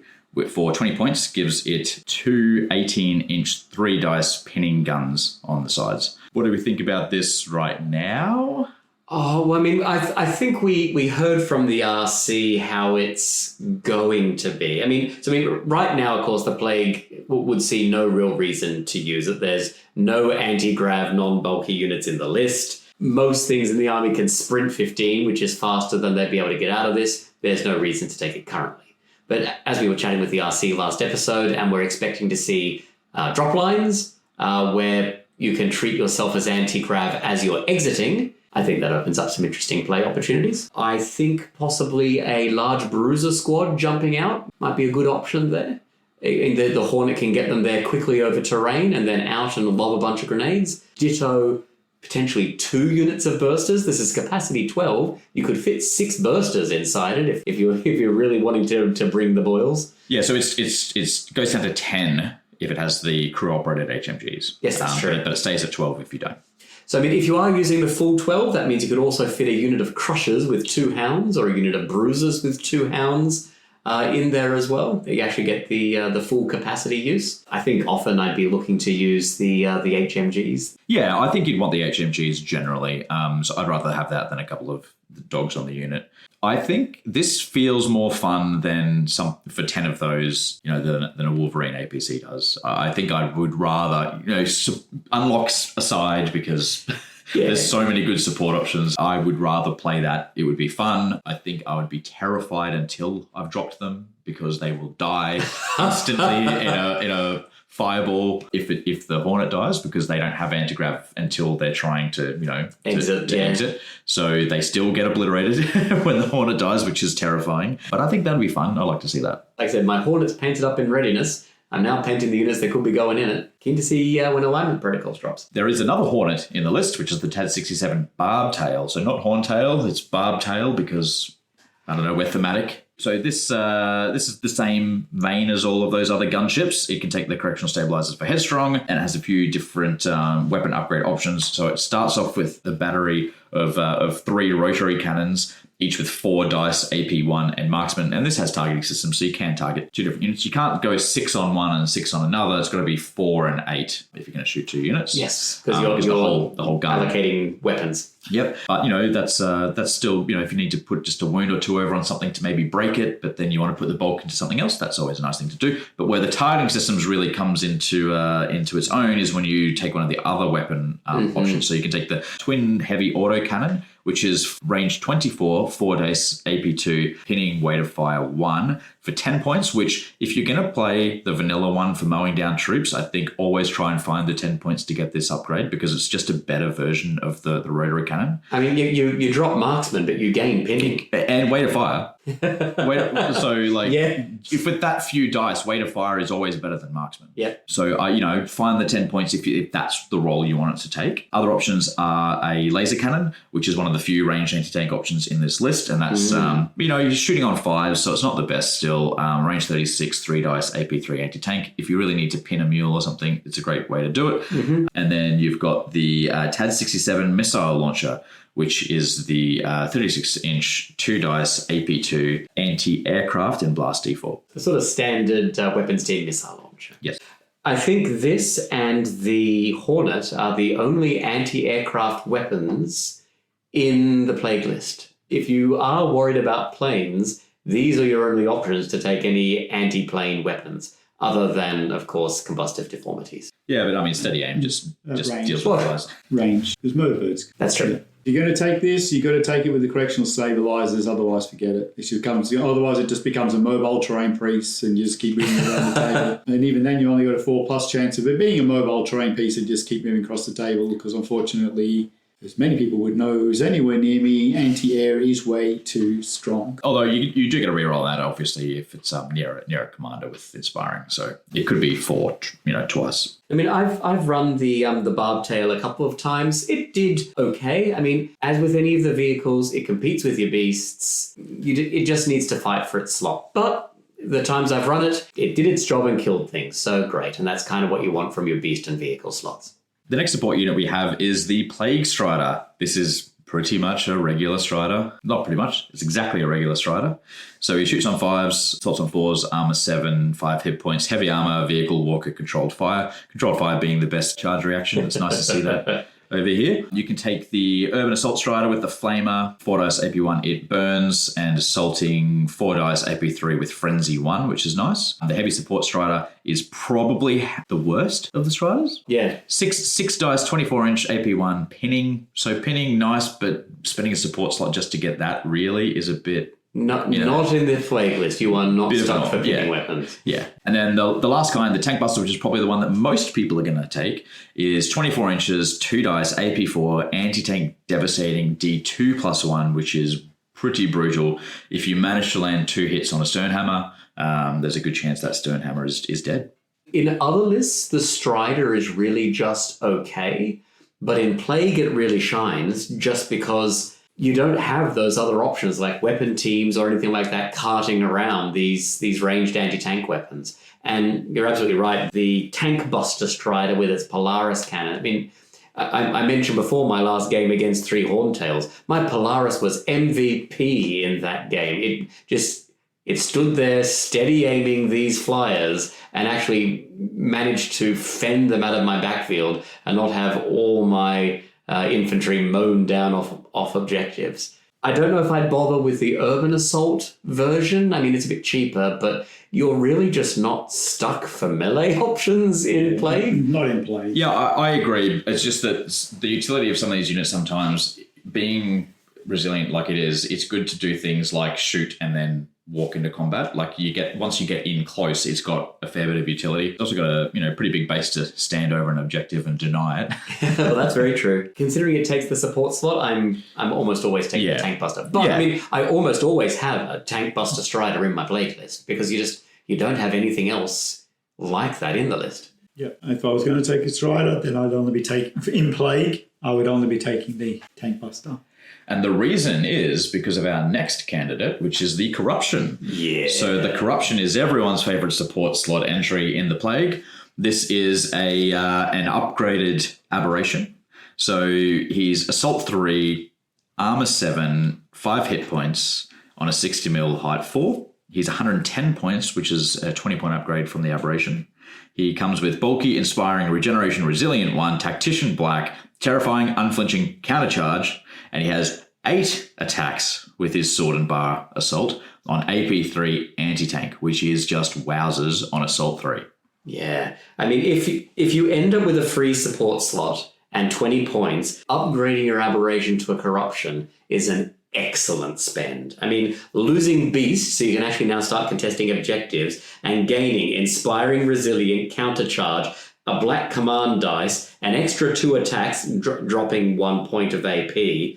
That's an amazing spend. I think previously, before command protocols, we actually saw more Corruptions over aberrations because support slots were really relatively easy to access. Now they're a little bit tighter. I think aberrations still do have their place, but if you end up with support slots, absolutely make the upgrade. If you have free support slots, drop anything to fit a Corruption. They're very, very good. Don't disagree at all. They're very good. So we're getting close to the end, folks. We've just got 3 more vehicles to go. So the first of these 3 is the Despoiler Armored Car. So this is a 915, basically mule upgrade. It's got Shoot 5, Assault 6, Armor 7, 5 hit points.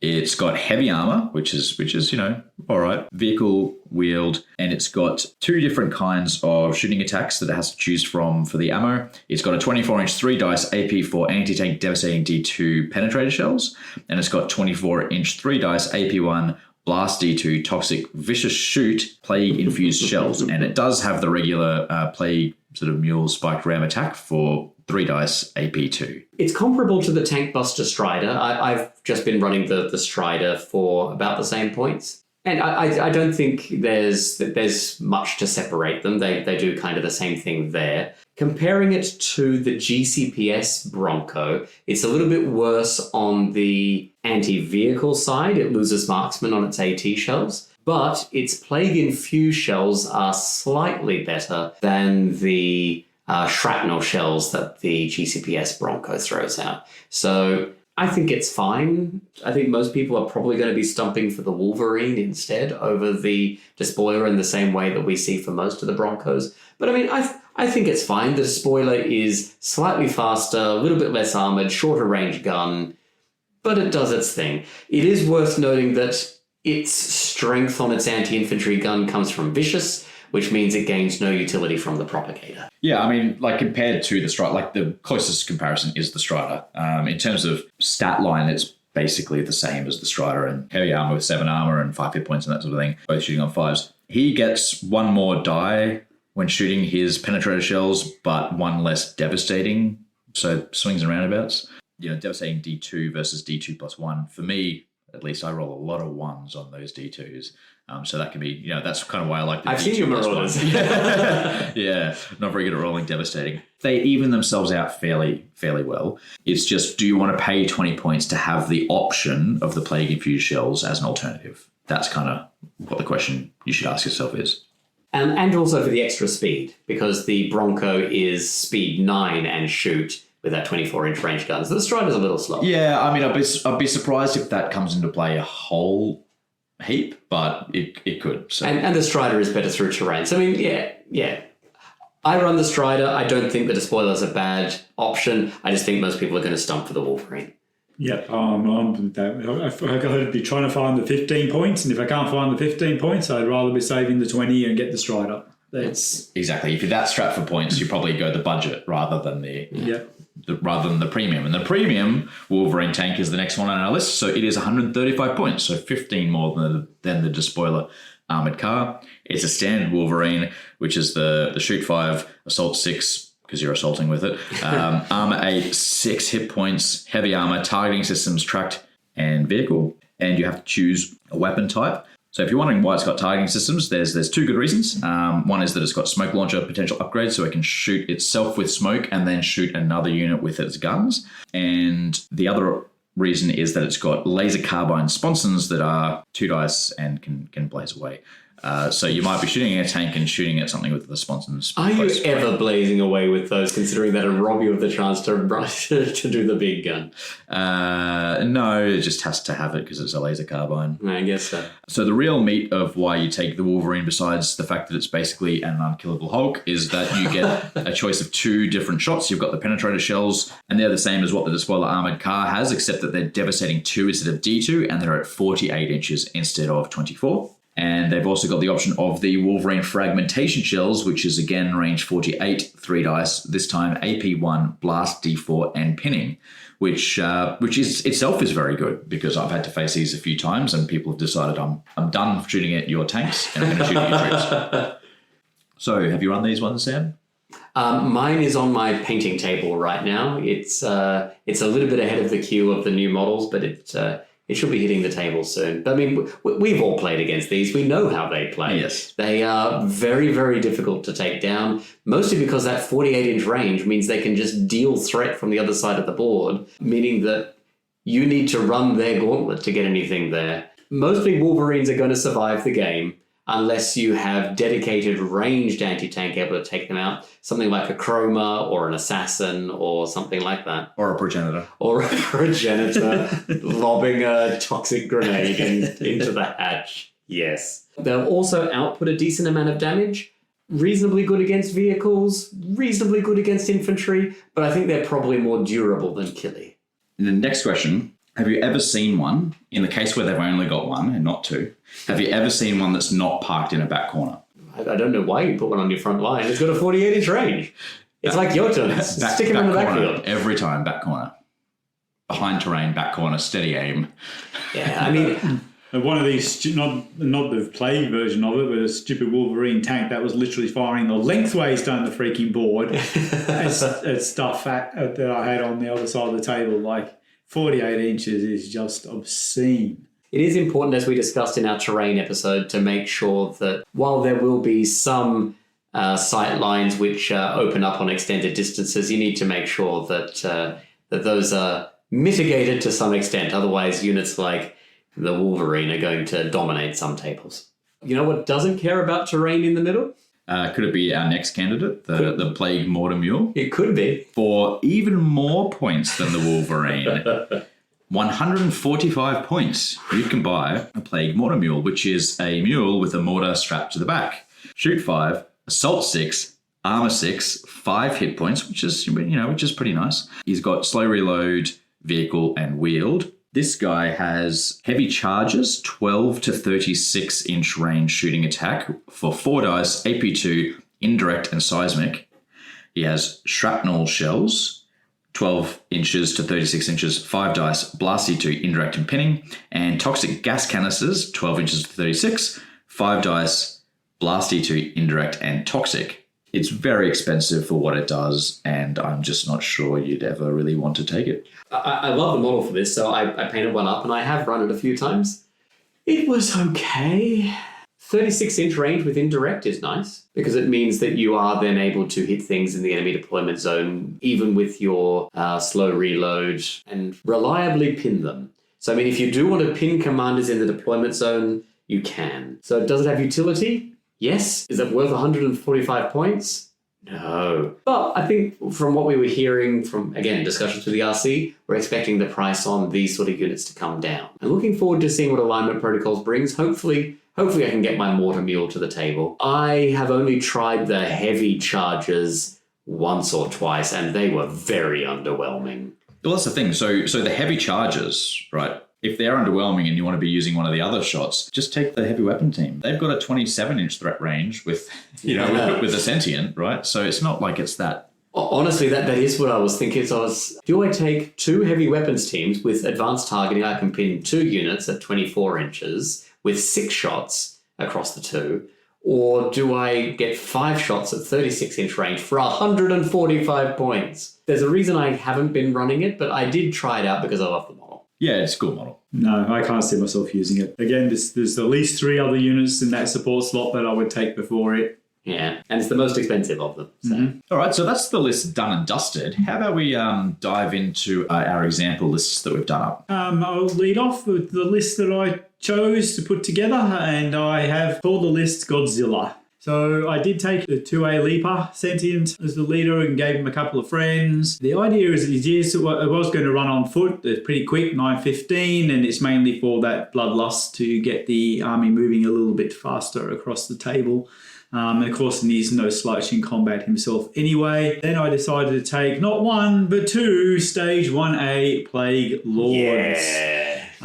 Which will start off with the Godzilla part of things. So 2 big, beefy guys coming up the board and terrifying you, hopefully, all the way as they're coming up. I did take a unit of 33Z zombies. As I said, I know what Scarecrows can do, and just a unit that's always good. You don't care if someone's shooting it, and they need to shoot it. Otherwise, if it does get into combat, it's going to put wounds on something important. I then took 2 mules for transport opportunities. How did that make you feel, Mike? If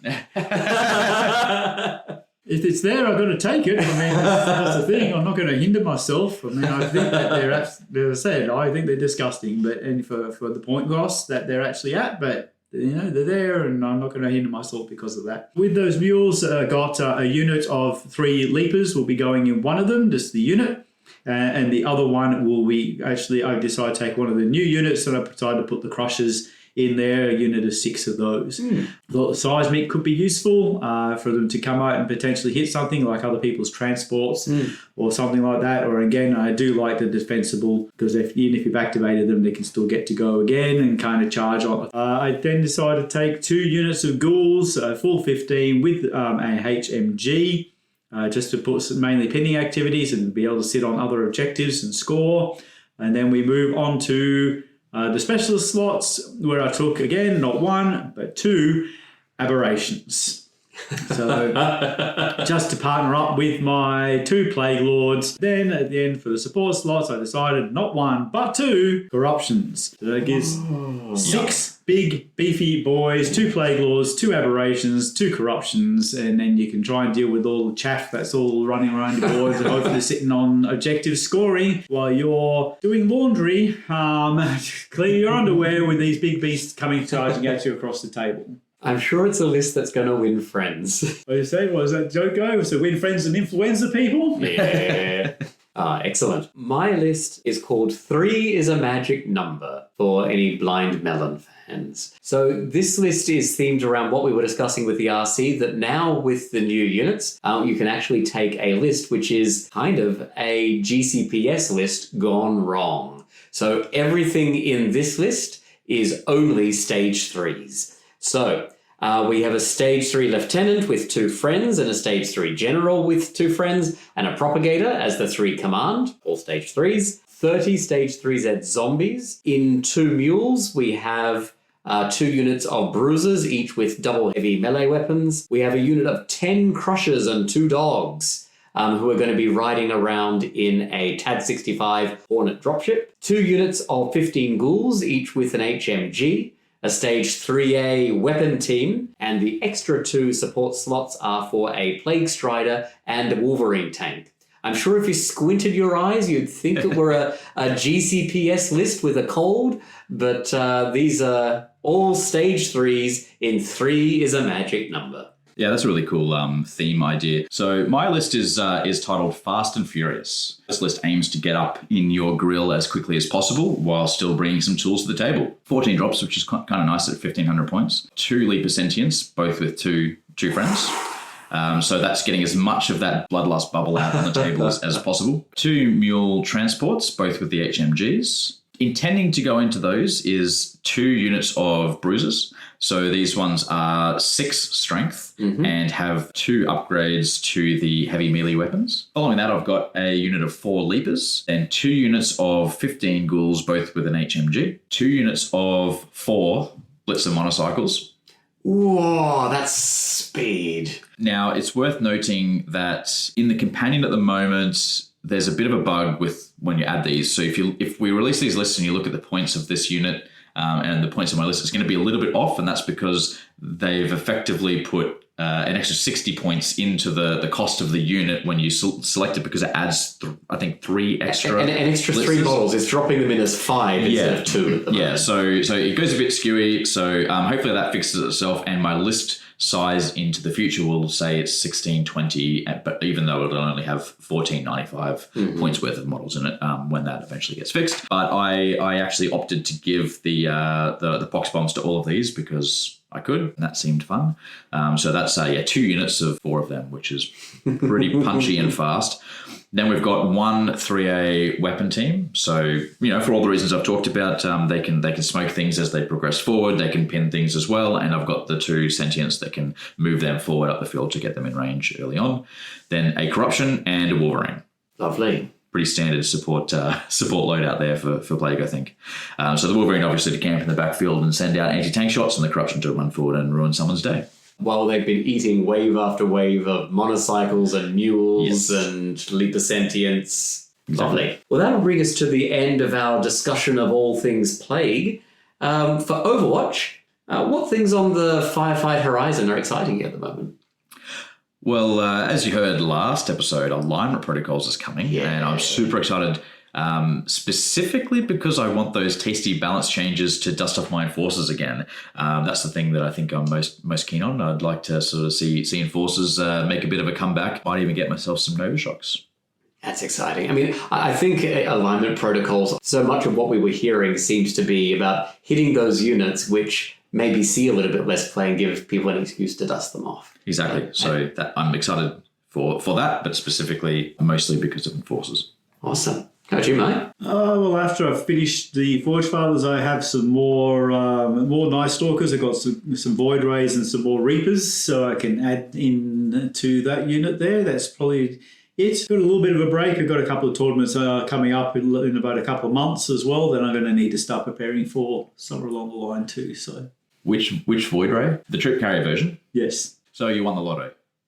Yes, basically. I won the lotto, got them in there. I had a look at them actually, but I haven't assembled them just yet. If I do that, then the Forge Fathers won't get a look in, and I'll be moving on to those. So I will really want to try and get those Forge Fathers in.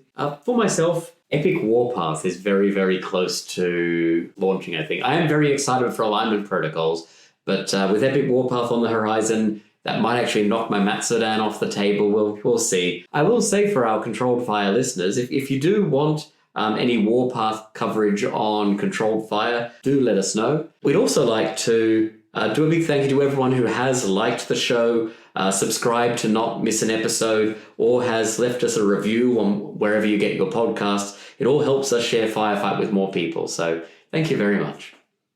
So that brings our Plague review to a close. Until next time, spread that infection, pop those pustules, and unleash Controlled Fire. Hear the tales, fierce and